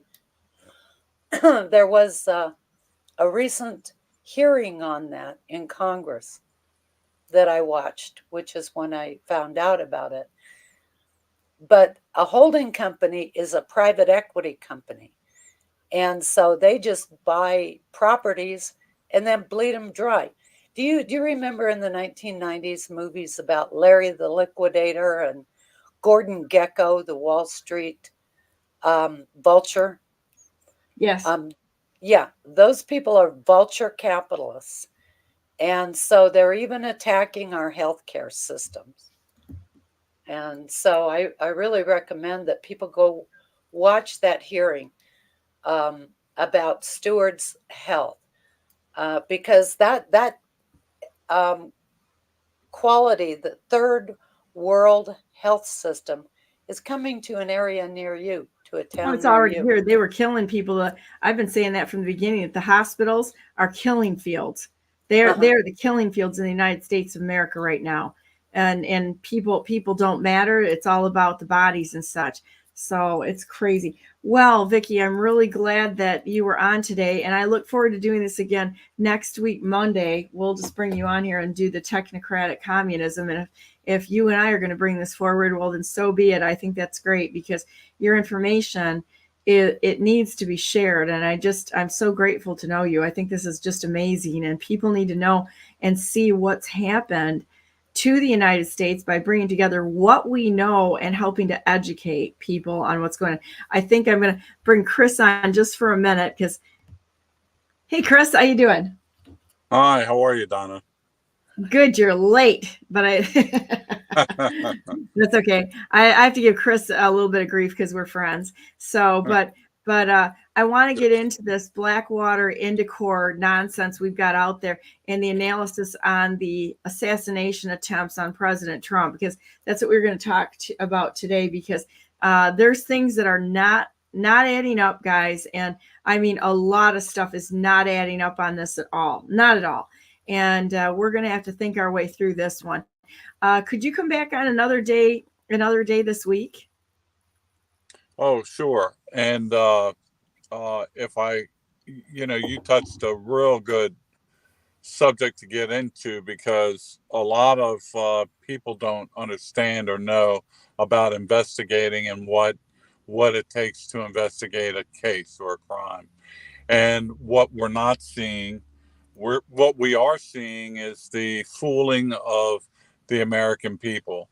When you're doing an investigation, you don't just hone down on the place where it happened. You have to also look at financials.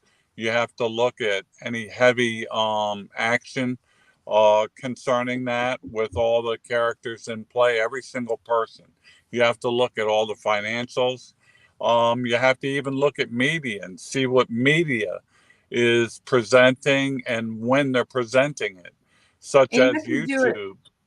Yeah, and you have to do it in a way that you're not shut down when people try to make you feel that they're gaslighting you. If they're making you feel stupid or that sort of thing, you've got to get past that, because of course the enemy is going to want to shut us down, and you can't pay attention to that or let that daunt you. You've got to keep going undaunted and unwavering in finding the truth, and it takes a special mindset to do that. Absolutely, Donna. And when things like this occur, like I immediately went outside the circle. I didn't focus on the immediate ground where it happened. I started looking at the media and financials, and what I found was the media had already put out the lone shooter narrative. They had already put out a bio anything you want to know about the shooter was in a 20-minute quick bio that they had to have made up prior to the shooting. And I say that because in a overnight, they could not go and do a daylight interview with a student that they had to find that went to school with him that could find an appointment time in which he could do this interview. They created a bio of the guy, and what you kept hearing was he was alone. He wore military clothes. He was not accepted in his societal surroundings and whatnot. But that's fine. But all this came out too soon. You can't get that much information on somebody to the point where you can make a bio or a video explaining the person's psychological background. You cannot get that much information in 24 hours overnight and then have two of those media presses released. That was a red flag for me, number one. Number two were some of the papers coming out and, saying, hey, this shooter has nothing to do with us. Or with the owner of the building. Now, they won't tell you who the owner of the building is. They won't give you any of the facts. They're going to make you dig for it and find out yourself. Well, we find out that the building that the shooter was on, it's called the AGR building. His parent company is AGR International. They were and they made rebar, screws. If you wanted to make a pipe bomb, that's where you would go, to the parent company. And I'm not saying, believe me, I'm not saying that this is where they come from, but that's the kind of stuff that they made. All right, Well, you so look into backing it. up, but I mean, I'm looking at everything. I have to look at everything in a negative light, but I also have to look at everything in a positive light because I can't go with facts that are all right. Let me continue what I was saying. Anyway, Right. So what I found was that we have a media that is separating the shooter from the owner of the building. So then I went to the owner of the building to find who that was. And I found out that the owner of the building was BlackRock.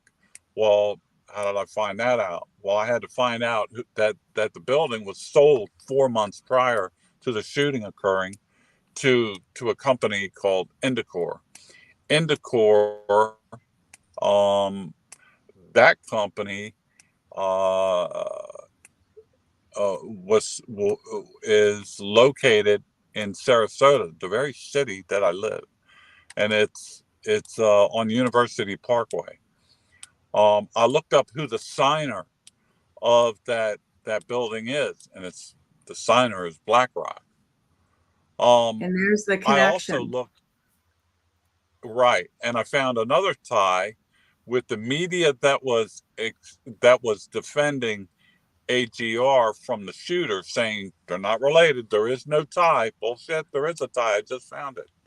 And not only did I find that tie, but when I looked into the paper or the media company that was defending AGR, I found out their partnerships.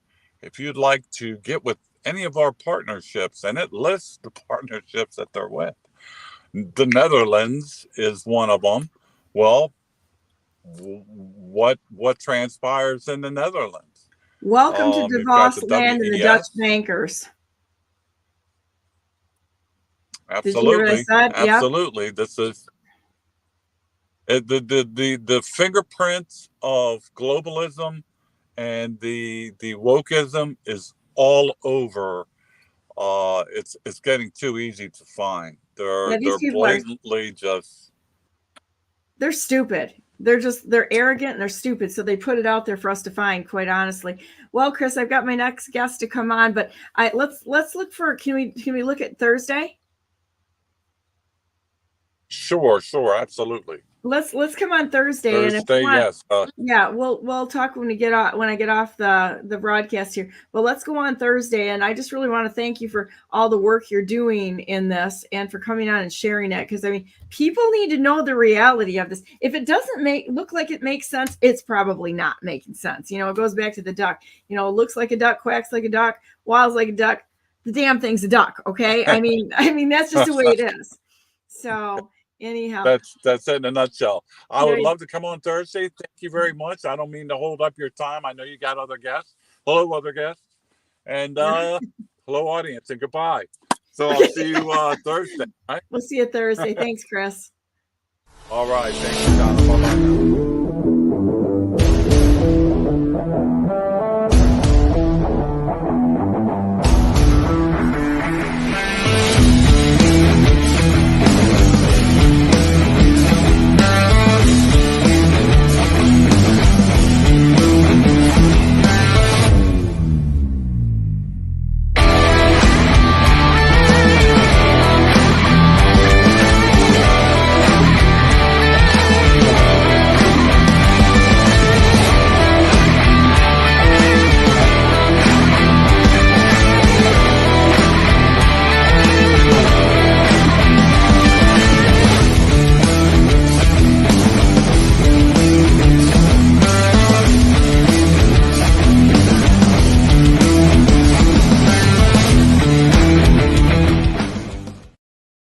Good morning and welcome to the third hour of Brandenburg News Network. I am Donna Brandenburg, and it's the 16th day of September 2024. Welcome to our show. And without any further delay, I'm going to bring on my buddy, Jalise Middleton. How you doing? You're muted. There you go. All right. That helps out a lot. That's awesome. Well, welcome to you today, Troy. And I'm thankful that you're here today. I have to leave. My phone's been blowing up all morning, so I'm going to pass the football. Let's see. I got to go this way. Yeah. This way. Over to Jalise this morning. And I have to get off on my way here today and try to accomplish some other holding people accountable stuff, as well as I got to get my dog to the vet this afternoon. So I've got a fully packed day today. It's a good day, but it'll be a good day. Nothing wrong with the dog, just a normal checkup type thing. So I can make sure that she's got all of her heartworm medicine and flea protection and all that good stuff. You know, I, in fact, am a very, very obsessed animal owner. You know, it's like I take good care of my animals. So thank you for being on today, and thank you for being on, Troy. And I welcome you to the show. We'll be talking to you guys later. Okay. Have a wonderful day. And everybody go to BrandenburgForGovernor.com, the best non-conceder who's ever not conceded in the history of the United States of America. And I would like to have a discussion with the rightful president of the United States, President Donald J. Trump, about that. And we're going to fight until we win this. Tomorrow, I'm going to be talking about the resolutions that we passed, including one on nullifying the 2020 election, red flag law repealing, cessation of payments to illegal immigrants, protecting our borders, and a surprise one I'll tell you about tomorrow. So we will see you guys later, and carry on and have a great day. Bye. Thank you. Troy, so excited to see your face. So you're one that I really don't know very much about. So this is going to be very inquisitive on my end because unlike most that I've interviewed to date, I kind of know a little bit of their story, and I might know just a tad of yours. But when were you arrested for January 6th? Hi, Jalise. Thank you for having me on. It was almost a year ago. It was 11 months. I don't remember the exact date, but they swatted me at work. So right before when we were going into work, while all the people are walking in, the place I was working at the time, about 300 people were coming in that shift at that point. So swatted me at work and arrested me at that point. Then went into, they took me down immediately to the marshals, got booked in, and stayed there the rest of the day. I was able to get out with several conditions the same day. So luckily, I didn't have to fight my way out without, from the inside in. From the inside out, Right. and was able to be released on my own recognizance. So again, like most J6ers, you were so dangerous they needed a SWAT team at your Yes, work. and it was just 11 months ago. Well, it was at that time. What is that? Three years and change, almost 3.5 years. So 3.5 years later, When you would have thought you're free and clear. And so let me clear up for the listeners. If I remember correctly, and don't quote me on it, but I'm pretty sure about it. Normally, the statute of limitations for them to go after somebody is 3 years, or 2 years, but they extended that to go after January 6th defendants to basically keep going after them during the entire reign of the Biden regime. right?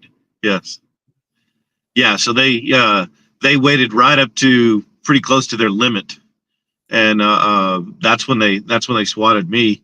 So luckily, I had been preparing because I had no clue. Of course, I was there, and I saw what was happening to the other people, and so I had a few years to kind of prepare, my family, prepare my finances, and try to, be where, if I do end up having this, and the expense for lawyers are just, if you can even find one that'll take your case, and all they say, and what they say is that you're going to fight, and then you'll get a lot more years, or if you plea, then you're basically giving up before. There's no contest. It's just you agree to everything that they say you did, right? And that's part of the plea. So I have to agree to things that are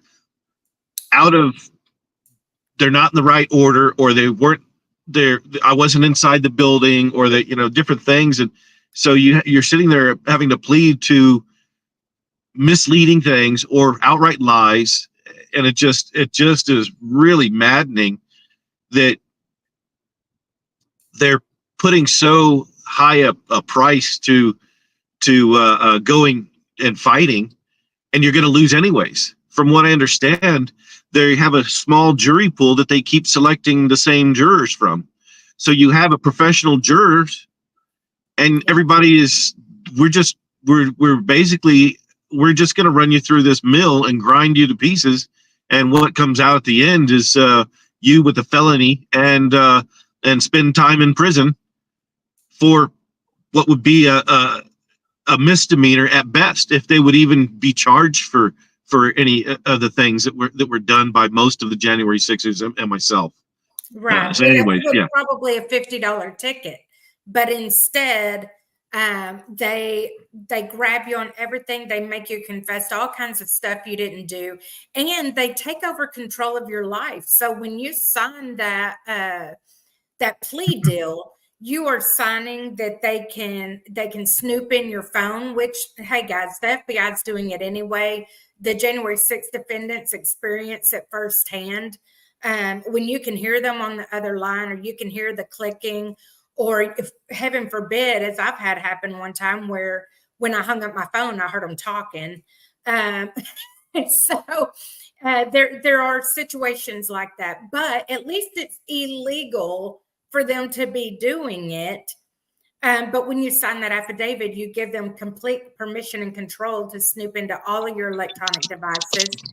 And for an extended period of time, they also make you sign an agreement to basically talk to them and rat out anybody that you knew anything about. Now, for me and my husband, we went there alone, just the two of us. We didn't know anybody out there. So it would have been hard to rat anybody out. But you're signing that you'll do that. And right. So there's a lot of nefarious things I want you to sign to, and you give up your opportunity for an appeal. Yeah, when I took the plea agreement and I sent it back to my lawyer, I had made so many marks on it. It was it just I said this whole thing needs to be rewritten, and because of the errors in it, it looks like someone in high school wrote this thing up. And it's really to their Justice Department that they put this stuff out. I could do nolo contend, pro se, defending myself and do as good a job as what they're doing, or better. No doubt. Yeah, you can tell DEI's had a strong effect on the DOJ. So how did you go ahead and take a plea deal? Where are you at in your case right now? So right now, my next court date is in person to take the plea bargain or the deal. And my total accumulation, my lawyer at one point had said 24 years was the total accumulation. But I when I added it up, it came up with 22 and a half. But actually what they've given in the plea offer is 24 to 30 months. And what did you plead to? You go up or down some. Excuse me. What did you plead to? It ended up being just one felony for what they call assault, and then there's two other assault, obstruction, and I think preventing officer in his duties or something to that effect. Wait a minute. You pled to the 18 USC 1512? No, this is I'd have to 1552. I could pull it up, but it's not the 1512. No, Okay. I've been watching. I'm like, what? I may try to see if I could pull it up. Yeah, I've got it on my phone here, but we can continue on, and as I get through this, I can. Yeah, sure, absolutely.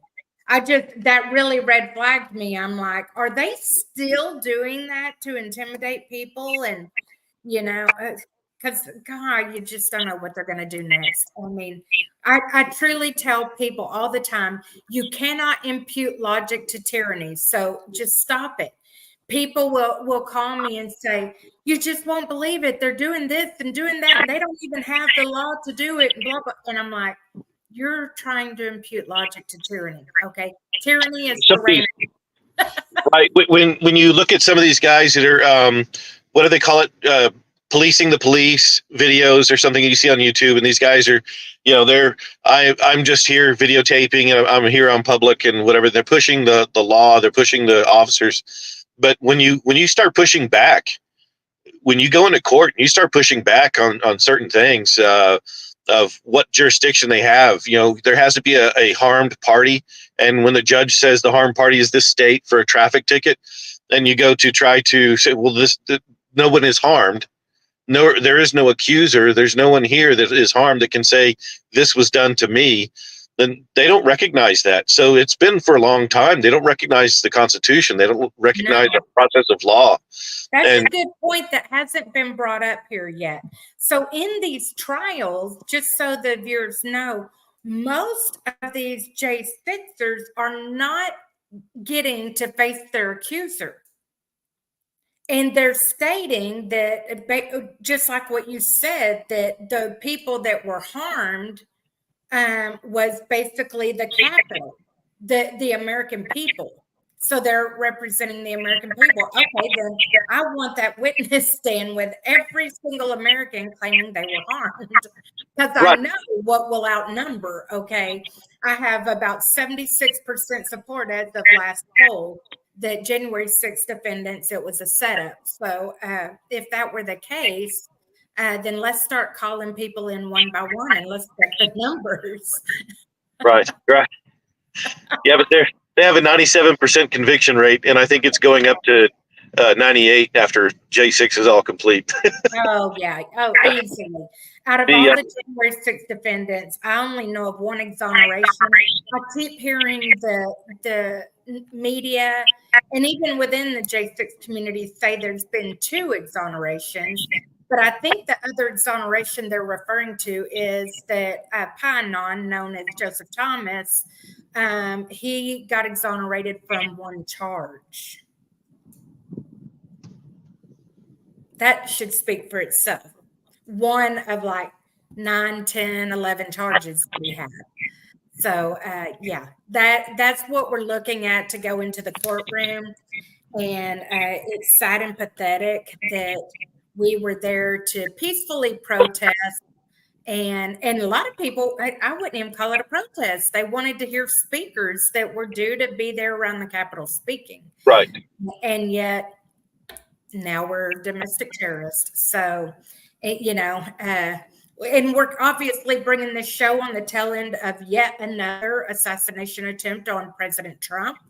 And, you know, that speaks for itself. My husband schooled me this morning on the weaponry of the gun they're claiming he used, because they're calling it an AK-47, but they're showing a Russian sniper gun rifle. And that is very different than a spray gun, you know, that's highly inaccurate that a novice would be using versus a sniper rifle. So we're kind of waiting to see if we get clarity on that. So my husband knows weapons very, very well. So. Right. Yeah, I was telling my wife, I was like, I think they're about to replace Kamala because they missed again. Oh my goodness, it's all so sickening, you know. And I hope the American people know what they're doing. So they're trying to create a war so that they don't have to hold an election at all. So I hope the American people are wise enough to see this false flag. They're trying to pull a J6 nationwide J6 in order to prevent an election. And I just hope the American people are intelligent enough not to fall for this and to continue to pray for their president. So yeah. So okay, so you obviously you never went into the Capitol, you said. So there's an entryway that I did end up going into. It was like a corridor or a vestibule area. So I didn't think that I was considered in the building, but you know, obviously any time that you can break plane of a doorway, they're saying that's inside the building. So, you know, there's kind of just a vestibule area. It wasn't necessarily an area, but it it was like right at a two-doored area of the Capitol. Wow. But so what did your life look but like? I got out of it because I got to a point where I was like, you know what, I'm not going to go in the building, and there's no point in me being here. So that's when I just got out of the area. And so how long were you in there? In that area? Oh, maybe 5 minutes. They were just pushing against the doorway where the police were at, and they were just spraying everyone. And what I'd done for most of the day was just helping people that were overcome with the pepper spray or the whatever gas they were using. So I was, you know, pulling people out. There was one point there was a guy that was being shot at with rubber bullets by about 7, maybe 9 officers, and these were semi-automatic rifles that they were shooting the rubber bullets at this person. This person was on the ground, you know, kind of fetal position, curled up, and they were still shooting at him, and people were trying to go rescue him, and they would shoot the other people, so they would run away, the people, because they were getting shot at as well. And so I came and I flanked the police, and as soon as they saw me about 30 feet away from them, they saw me as, you know, hey, this guy's right here coming up to us. And so I directed their fire. I don't know how many were shooting at me because I turned around to protect my front. And I just let them unload on my back and my legs and so forth. So when I did that, somebody went and retrieved that guy and pulled him in the back. We got to hone in on that. Yeah, These are not standard police techniques. Yeah, I have my hands held out when they're not a threat. Right, I have my hands held out and kind of, you know, like a Jesus pose, backwards, of course, and walked away from them like really slowly to make sure that they had enough time to go get this guy. And so luckily that's what transpired, is he's able to get, I don't think that they would have shot him to death, although at any point you hit a person in the right spot in the neck or the head, and they can either be paralyzed or they can be killed even with a rubber bullet. Well, people need to know that too, because we interviewed Josh Black on here, and he's the one you see with the rubber bullet shot through his jaw. It penetrated. I thought that was a canister. I'm sorry, I didn't mean to overspeak. I thought that was a canister. You thought it? Oh, was it a canister or was it a rubber bullet? It seems like he might have corrected me on the show. It was yellow, whatever it was. He said it wasn't rubber. He knew that. It was plastic. It broke teeth. I thought that was just like a rag or something pushing through, and that was fat and blood. No, it fully penetrated and broke teeth. Excuse me? It fully penetrated his jaw, his cheek, and it broke teeth. And to this day, they wouldn't give him medical treatment in the prison. He actually now has the cutest little dimple there. It's the war wound, but Thunder, right? it was perfectly placed where it just made him a little cuter. What the enemy intends for evil, God intends for good, and that's just the way it is. And so that for those who call him Lord, and that's exactly Josh Black. He's a strong born believer. He loves the Lord, and everything's been turned for. So tell me what your life looked like before January 6th. What was it all about for you? Okay, so I'm going to do a quick synopsis of my biblical view as opposed to a secular view of what people are.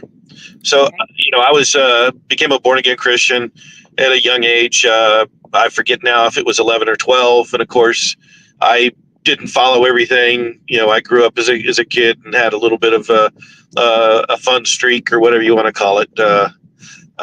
And didn't necessarily go off the deep end with harmful things with in your teens and whatnot, but just kind of normal, some mischievous stuff, some benign activities and so forth. But so as a saved person, I see most people when they start portraying, oh, this is the person I am, this is who I am. What I see is what I'm getting is a secular worldview of what a person is.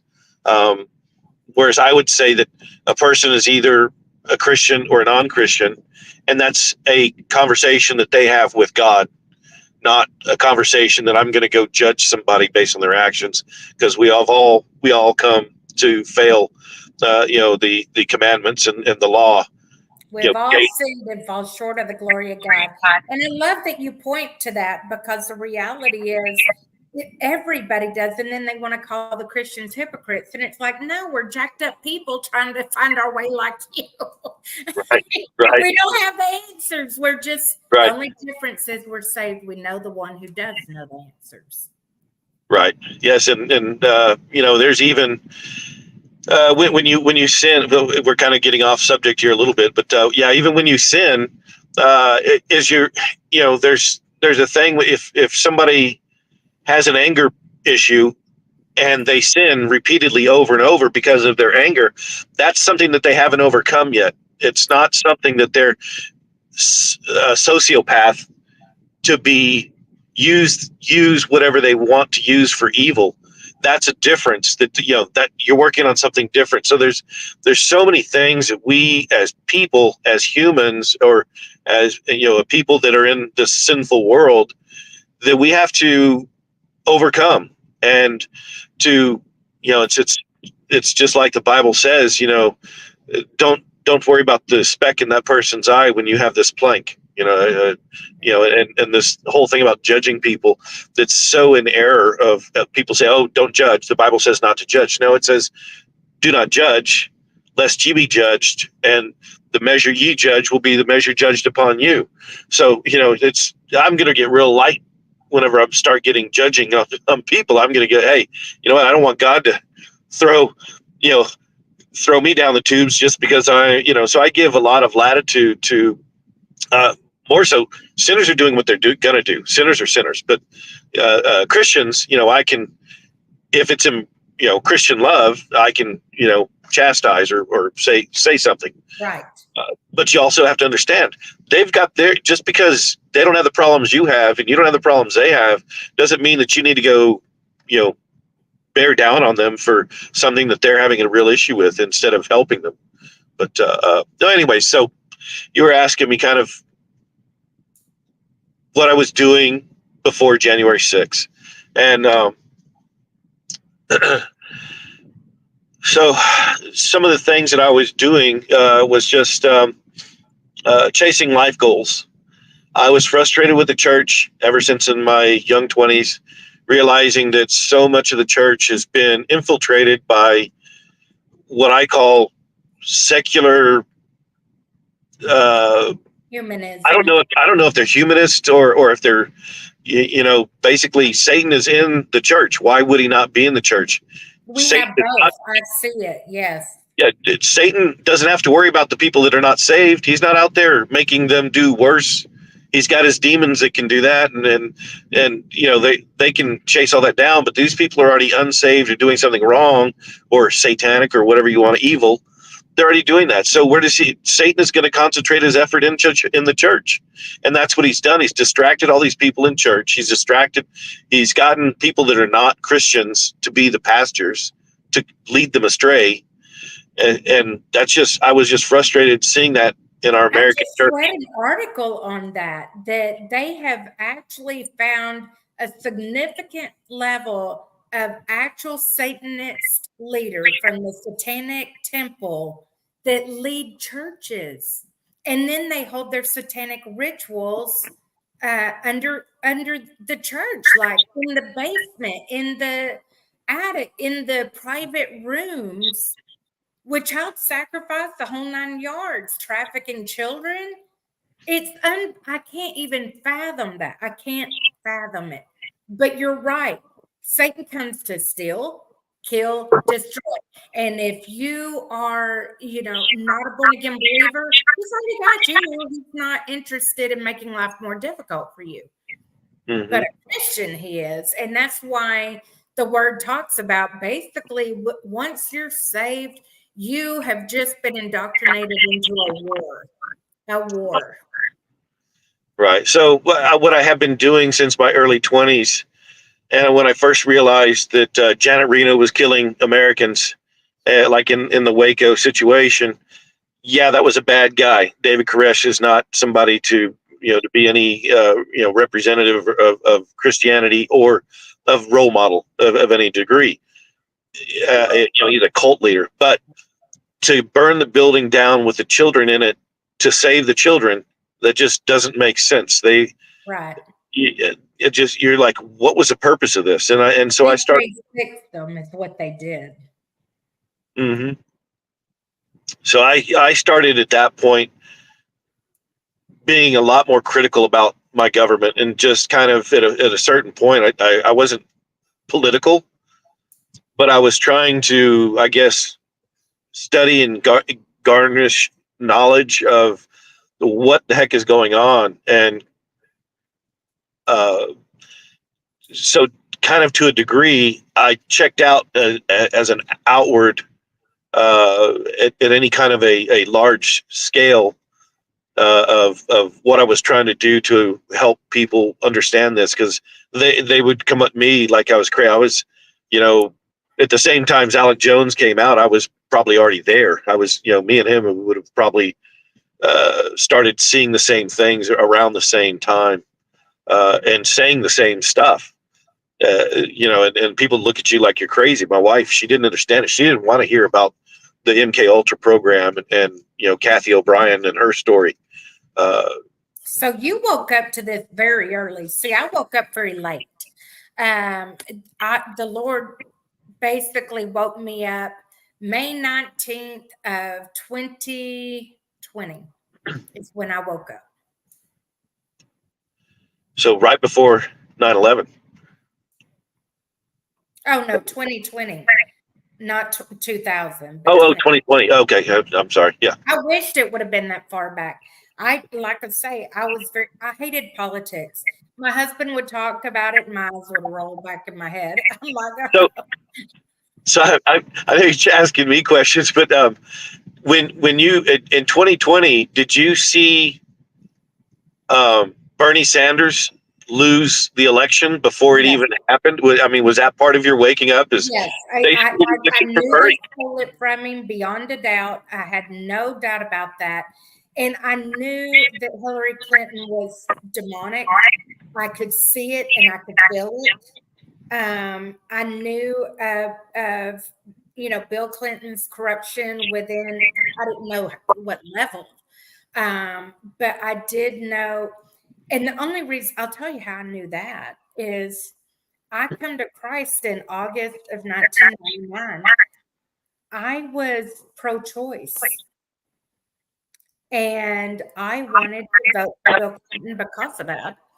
And the Lord actually, I felt Him convict my spirit that not to vote for him.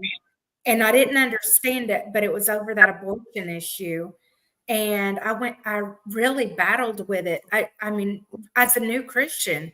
And finally, someone had made a comment, and I knew it came from the Lord of, if you're going to call yourself a Christian, you're a little Christ. You're coming into agreement that His way is better than your way. He's smarter, and He knows everything that you don't. And so you walk by faith. Mm-hmm. And so because of that, I voted for Bush during that. Now, we all know how that played out. But from there on, I recognized the demonic corruption within there. I just didn't think it was that. I thought my country hung the moon. I did. I thought, even good people do bad things. I mean, I'm telling you, the worst thing our government could have ever done for a human being is come after people like me that trusted them and believed the best about them. Because now my eyes are open and can never be closed again to that scene. And they were getting to run incognito because of people like me. Right. Yeah. Yeah. And it's still out there. There's a lot of people that are, and it's what I call the American distraction. They're in their own prison. They're in their own prison of propaganda. This propaganda is as long as they get their little peanuts for going to their job and they have their own house and their little family and they're left alone, they're happy. They don't care what happens to me and you. And I'm not necessarily beating them up. I was the same way until it happened to me too. And now I'm like, I gotta wake you up because I'm my brother's keeper and I love you. Yeah. And if you don't listen, you're going to get hurt. But I know where they're at because I was there. Yeah. It's this American distraction. It's your hobbies, where your status is in the community and your career. All these things are the secular outward showing of you, but those are just things that you do. Those are things that you're interested in, and you will buy clothes or you'll spend money. So a lot of people, what they're wanting is to be left alone because they just want to be comfortable.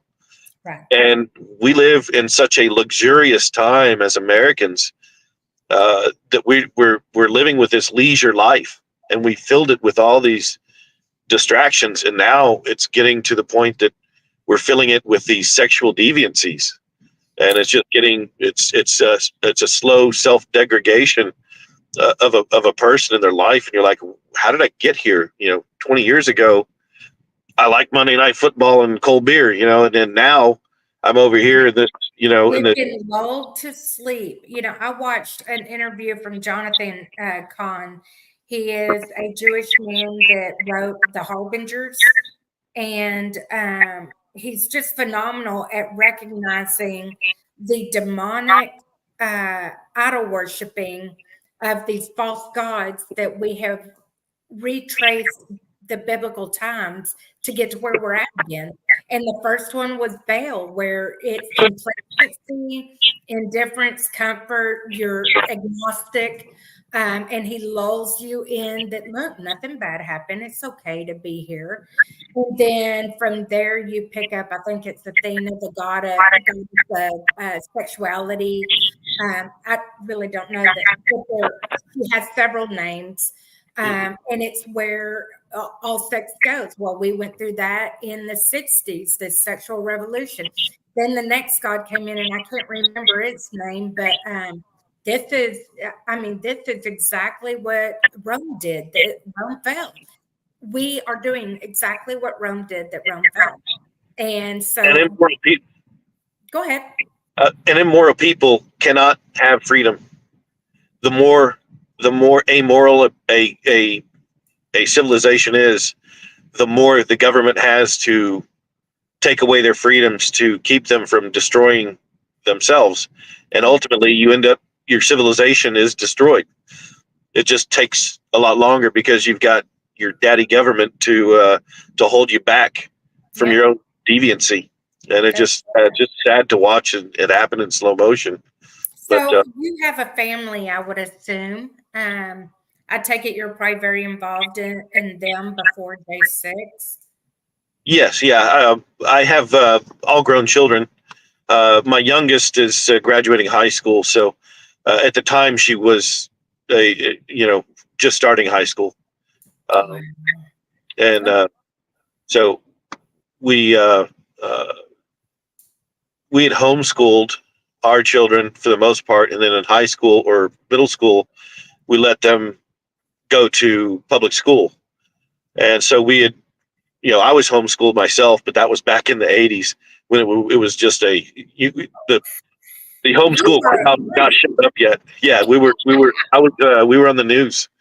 We were on the news. Yeah, because we were one of three families in this small Texas town, San Angelo. Wow, unbelievable.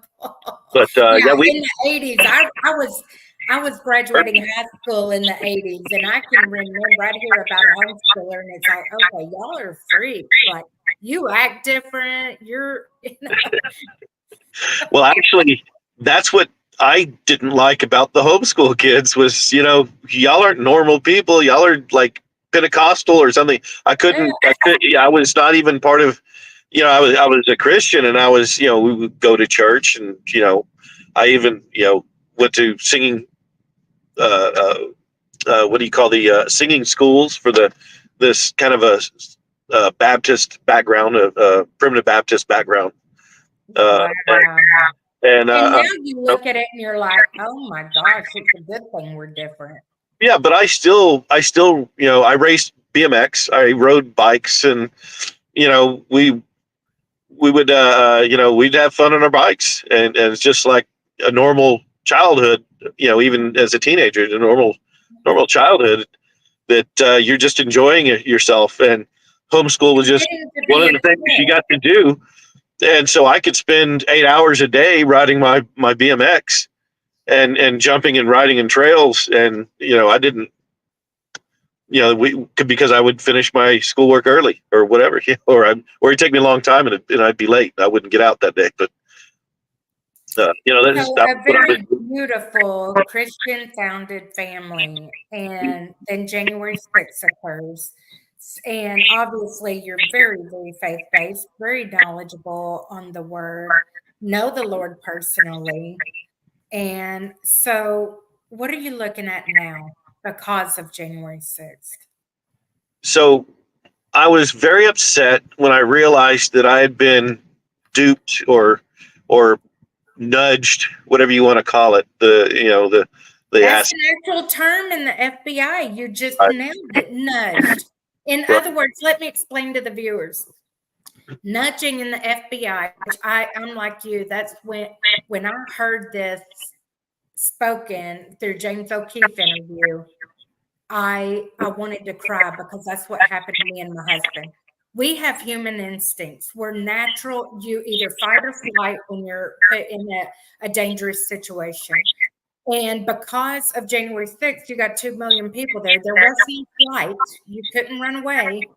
So they would nudge you. What that means is they would shove you or do something to prompt a reaction to see what you would do. Well, men are natural protectors, so they would protect the women. So they'd nudge the women.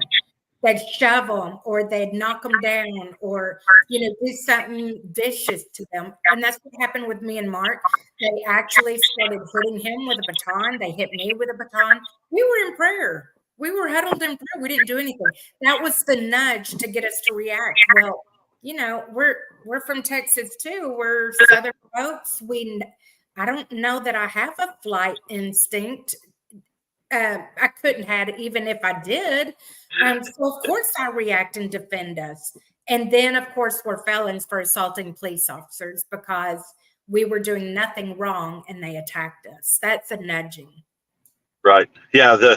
There was two different points where I would say that my nudging got the best of me or whatever. One was when they were shooting the canisters and hitting people, like that other fellow that had his face opened up by whatever it was, a canister or whatever it was. I saw things like that happening, the flash bangs that were shooting into the crowd, and it upset me that they were provoking the crowd. And I went to go help this woman, which is, like I said before, this was something I was upset. I knew they were going to do that. I wanted to see firsthand because I didn't want to be lied to on TV again of what's happening. So instead of hanging back, I decided to go and see for myself what the heck was going on, because I heard all the noise, of the stuff that was started. And I see this woman. She's stuck on a 2 or 3 foot concrete block. She can't get down, and she's holding her American flag, and they're just shooting a canister continuously at her of pepper spray. And she was overcome with it, and she was just up there sobbing and overcome with the pepper spray. And so I had to, there was nothing to wipe her face with so that she could, she couldn't see or anything. She was just standing there. And I guess they were waiting for her to fall down off the concrete block and fall down, and hit the ground. I don't know what the purpose of the continuous spray is, because she was doing nothing but holding a flag up. And it was probably 10, 15 feet away from the bike racks. She wasn't even close to the bike rack. That's exactly how they did me and my husband, left us no exit. Right. So I got a flag. Somebody gave us a flag that didn't have pepper spray on it, and I wiped her face enough where she'd get down. And I tried to get her down, and she was just upset. And she told me to leave her alone, and so I left her alone. And then I saw some of the crowd and the cops were right there by the bike racks, and I went over there, and they were kind of shoving the bike rack back and forth or leaning up against it or whatever. And they shoved the bike rack my direction, hit my hand, and I looked around and I saw that the other guys had a hold of it, and I was like, so I grabbed the bike rack. They shoved it at me. I grabbed it and pulled it. That was the assault. That was So just to let you know, during my trial, they accused us of leaning into the bike racks, shoving it toward the police, and police testified that is deadly force, which is why they had permission to beat us about the head and shoulders with batons. Well, interestingly, we were saying we never pushed on the bike racks. We never touched them until y'all shoved them into us. Well, we look at the video. We ended up with an aerial view video from an Antifa member that actually videoed the attack. And if we were pushing it, it would have leaned this way, but the bike racks were leaning this way. So when my attorney says, do you see these bike racks? And he's like, yes. And you agree that it's deadly force for the Middletons to have shoved them into you, and why that could be so dangerous? And he says, yes. And he says, do you notice which way the bike rack is leaning? And he said, yes. And he said, it's leaning toward the Middletons. Is that correct? Yes. So how, if they're pushing the rack, is it leaning in toward them? And he's like, I don't know. And he said, well, I do. Look at this hand. And he shows him another angle. And he says, y'all are pushing the back racks into the Middletons. That's deadly force that you just testified to. And he said, no, because it was dangerous that they weren't linked together. And we're just trying to straighten them out. Well, then the aerial view, we go back and look at the whole length of the back rack, and there was no bulge in it right there, none. But yet they got away with lying like that on the stand. Mm-hmm. Right. Yeah. It doesn't matter. They're here. They're there to convict you. And just something I was going to bring up earlier was when we were talking about this professional jury and all this, and you don't get to see your accuser. So they bring out, I think it's the same guy that was on television doing an interview or something, and he's kind of got this famous spot now, and they bring him out. From what I understand, they bring him out on many of the cases that they're going to trial on, and he goes and testifies how bad it was. And right. then even though he wasn't at your, but he's not part of. Yeah, he has nothing to do with your case. He just shows up to speak to how his point of view, what he saw, what it was going through him. And then they say, "Well, that's you." Yeah, ours was a female, but yes, they did bring her in. She was on the east side. I was on the west side, but she testified how dangerous the whole scene was. And, what she witnessed, that officers being harmed and all this. She wasn't even at our spot. So you're right about that. Now, I want to make sure that I get as much of your story in, because I think it's absolutely, this is so important to me, not just for your story, but for them to see the person behind the story. Yes, you're a J6er. You'll wear that banner now for all eternity. You're going down in history as an American that stood for our constitutional right to vote. But who is that person?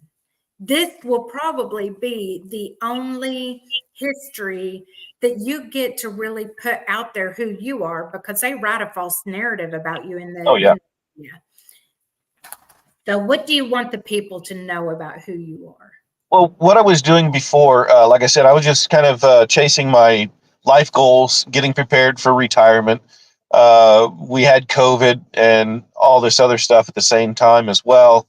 So I was trying to determine where am I at with, changing career. I lost my job because I wouldn't take the vaccine and I wouldn't do the testing, and wouldn't pay for all my tests every week to do that. And so I ended up quitting my job. And it's something I tell people when they say, well, they'll never come after me over my dead body. And I'm like, they're never coming for your life.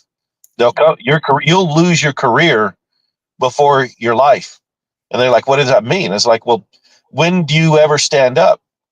When your job is threatened, if you stand up and you say, well, if I do this, I may lose my job, that's your excuse to not stand up. And people will always kick that can down the road. Well, it's not going to happen whenever they come for me. That'll be the end, a flame of glory. Well, no, that's never coming. That's never going to happen, because you keep sitting down instead of standing up, because your career comes in front of you, and you're chasing this money, and you're chasing this stuff that you don't even. When you're in the ground, you don't take your money with you. You don't take this stuff with you. So you're chasing something that is part of this whole distraction, That's right. and that's right. And I was doing. They want to keep you up on your feet just well enough to have your comfort and to be content. And when you look at, they're already getting, I think it's like 46% of our income, if I recall. I have a term made. It's called monetary slavery. Yes, and they're just trying to keep the peace while they sit there and rob you and rob you and rob you. It's boiling a frog. Y'all have all heard this. Boiling a frog. Right, and I've added this to that ever since COVID. We're under medical slavery too. They want to keep you sick enough to go to work and pay for all this medical care, eat bad food, processed food, get diseases, get sick, and then they want you to spend all the rest of your money, the rest of your life trying to get better at paying the medical system and it's medical slavery. And we Yes, don't that even way realize they we're in also it. keep your army disarmed. Mhm. Right. So I was spending a lot of my time studying these kind of things, looking into this. What happens with our why do we have the roller coaster now where before we didn't in the stock market? Well, that's because all the major factories were blown up after World War II. We were King Kong in the stock market. We could buy and hold. Well, now all these other countries have modern factories and they're better than our factories because we were lazy. We didn't upgrade our factories like they did theirs, but they had all their factories bombed out. That's why you can't play in the stock market like you could before, buy and hold. Uh, and I've studied all these things over this time because I was like, I couldn't get a person like yourself in 2005 to even listen to the things I had to say. That's right. I mean, I didn't even listen to Alex Jones until recently because I understood what he was saying. It was true, but some of it was it's so brash or so far out. It's what can I may understand that it's happening, but what's the point? Right. They're turning the frogs gay. Okay, so the science behind it, I understand, but to what does that mean to me? So I didn't even, I had checked out of a lot of those kind of things just because I was studying it, but I was not participating in that world. But I was also not able to, on a personal level, I would find people and have discussions with them and make possibly be an effect in their life, whether it be Christian or politically or hey, your government's dirty and it's a lot dirtier than I'm going to even explain to you. I'll explain some of this to you. It's even worse than that, and that's what I was doing. And then after January 6th, after my world was turned upside down, and Citibank and other banks would all my credit cards. I got notification after notification. I got email from Google saying that my investigation's over, and the government was, here's the investigation number. And after all this turmoil in my life, after I would January 6th, and after I got swatted, so now my relationship with God is more prayerful. I'm spending a lot more time with my family, where before I was also spending a lot of time chasing for retirement or what I just got caught up like other people do with the part of this American distraction. I was using my knowledge about it to do smart things. So I wasn't wasting my money, wasting my time, but I was still being distracted, Right. so to speak, and not really being You're doing it in a good way, but it was still a distraction. Yeah. yeah. I wasn't doing as what I could as the parable of the mustard seed. So let me ask you this. Where are you now in your case? Like I said at the onset, we are. I do have a plea agreement that I'm going to take. I figure that it's better to have my effect outside of prison. And while I do go in prison, I'm going to let God, whether it's write books or do something to that effect, or whether it's start up a church ministry of some type. I'm just going to let God guide me in that. Hopefully my ego stays out of it and I'm not trying to push things that I shouldn't be, and just let God lead my life in that. And that's another thing that I've been doing as well. I was listening to Alex Jones. He was talking about he's God's been speaking to him and or whatever, and he was uh, he's like, all these things are distracting my channeling to you, Alex, is what he was saying. He was relaying about God, and it spoke to me. I need to all of like the little sins or little stuff or drinking here or doing this or wasting my time of whatever. I've got to start eliminating that so that God can speak to me. And so, my Christian walk is getting a little stronger or a lot stronger and things like that, where it was before, but it was also almost boxed away so to speak. We had It was very strong, wars. right? So that's been what's changing as well is my walk relationship is becoming more personalized where it was before, but it was also come and go. It wasn't a steady daily all the time throughout the day where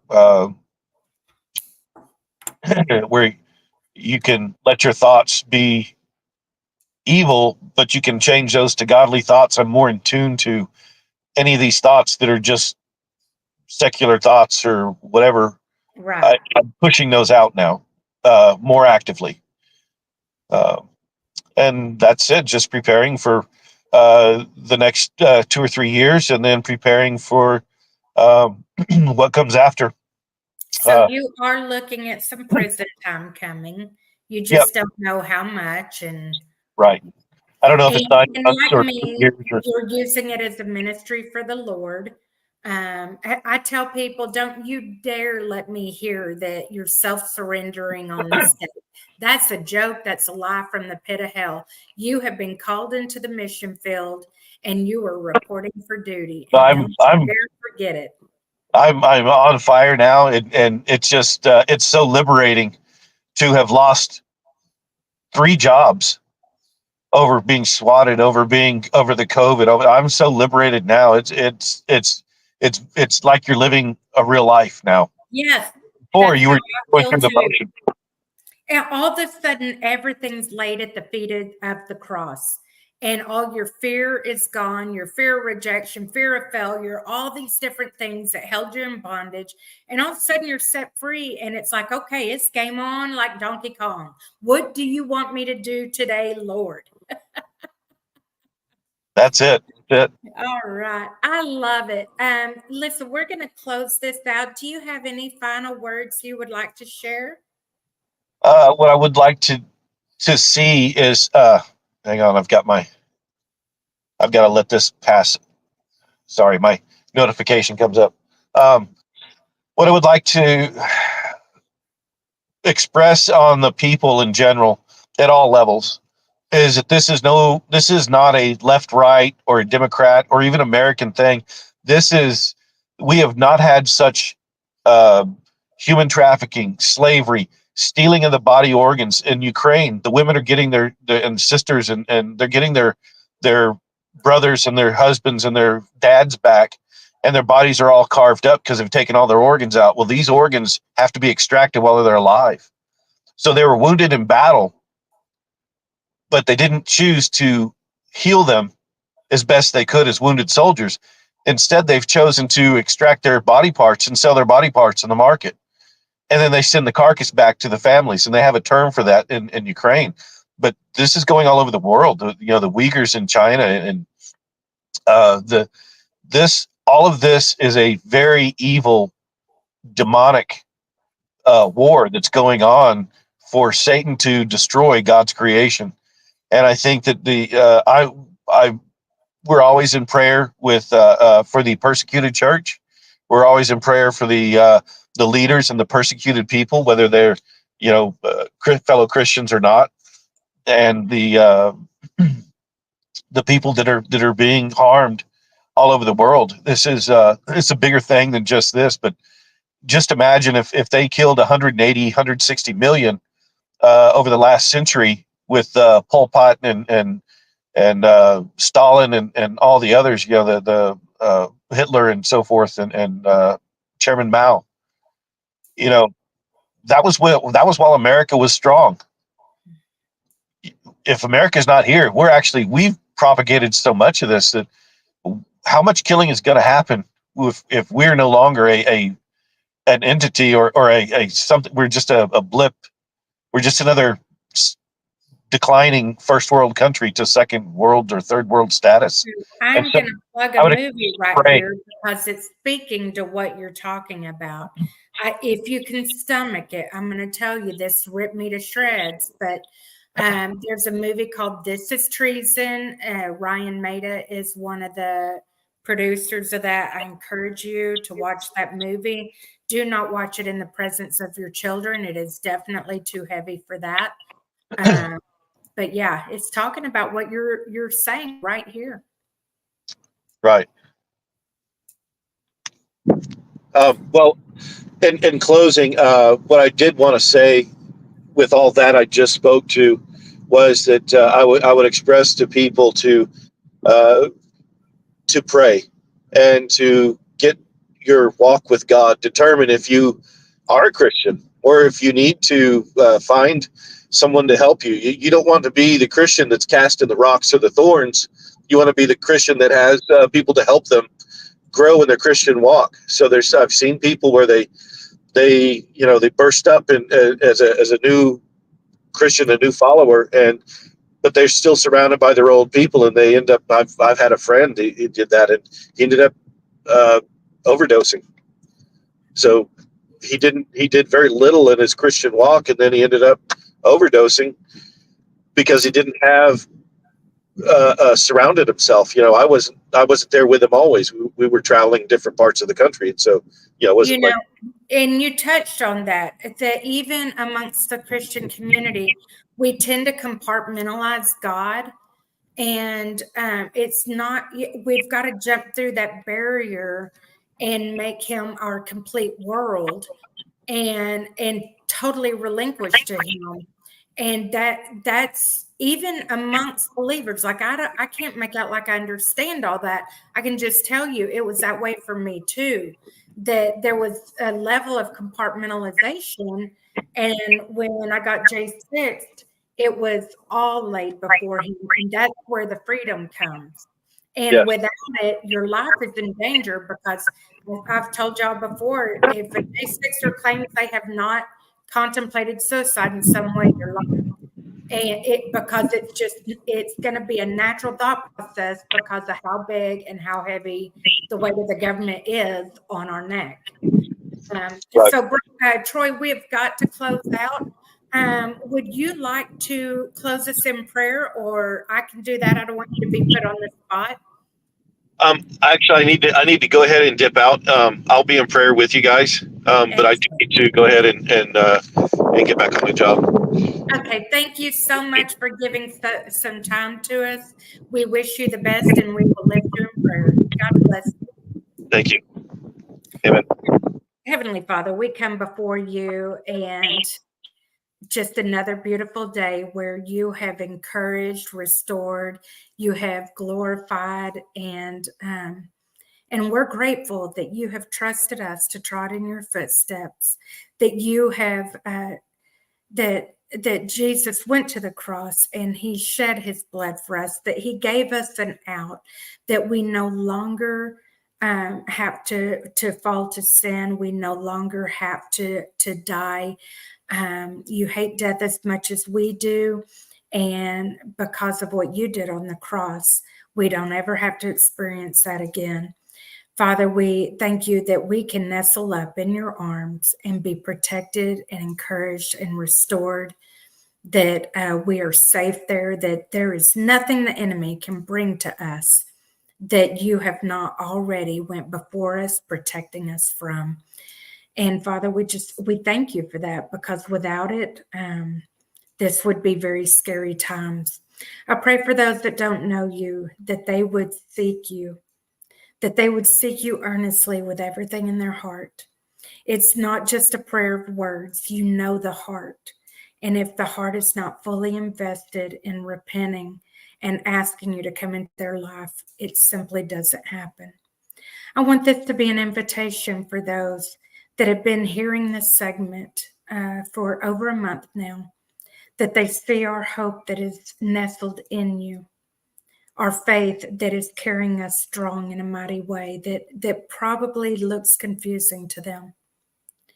Father, I pray that you would give them a holy nudge, that they would feel you right now in a way that they say, yes, I don't want any more of what I've been getting. I've tried everything else. I want something new.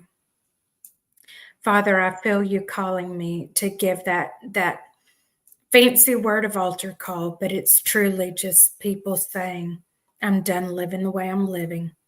Surely you can do better than me. And Father, I just pray for these people that they would have the courage, no matter where they're at, whether they're hearing it in a headset in the grocery store, or whether they're sitting in their car broken, whether they're in front of their children that are screaming and crying for lunch.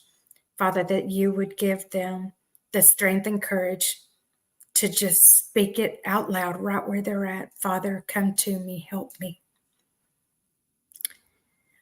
So I also pray for our nation and our leaders that they would humble themselves before you, that we would turn our eyes to you, that you are faithful to restore our nation if we do this. There is nothing the enemy can throw at us that you have not already overcome. The battle has been won. The question is what side you're going to be on when you bow before the Lord. So, Father, I pray that the people's eyes are opened. Continue to give the January 6th defendants strength. Let them feel your love and peace in such a mighty way. We thank you for all that you do and all that you have done. It has all been taken to the cross, past, present, and future. All these things we thank you for. May you be glorified. Amen. And guys, that is a wrap. I hope this has been a good one. I'm feeling something really moving in the spirit. I'm not sure what it is. I do want to clarify the movie is What is Treason, not This is Treason. But anyway, y'all look to the Lord and you glorify him through this. He's already got this battle. It's already won. And meanwhile, stay attuned, stay attentive, continue to follow us. We'll be here tomorrow. I'm excited. We're going to have Philip Vogel on, and we've got a great week lined out. We've got Philip Vogel and Cash Kelly. If y'all are familiar with him, both men are going to have a fantastic story. So anyway, glorify God and be blessed, and we will see you tomorrow.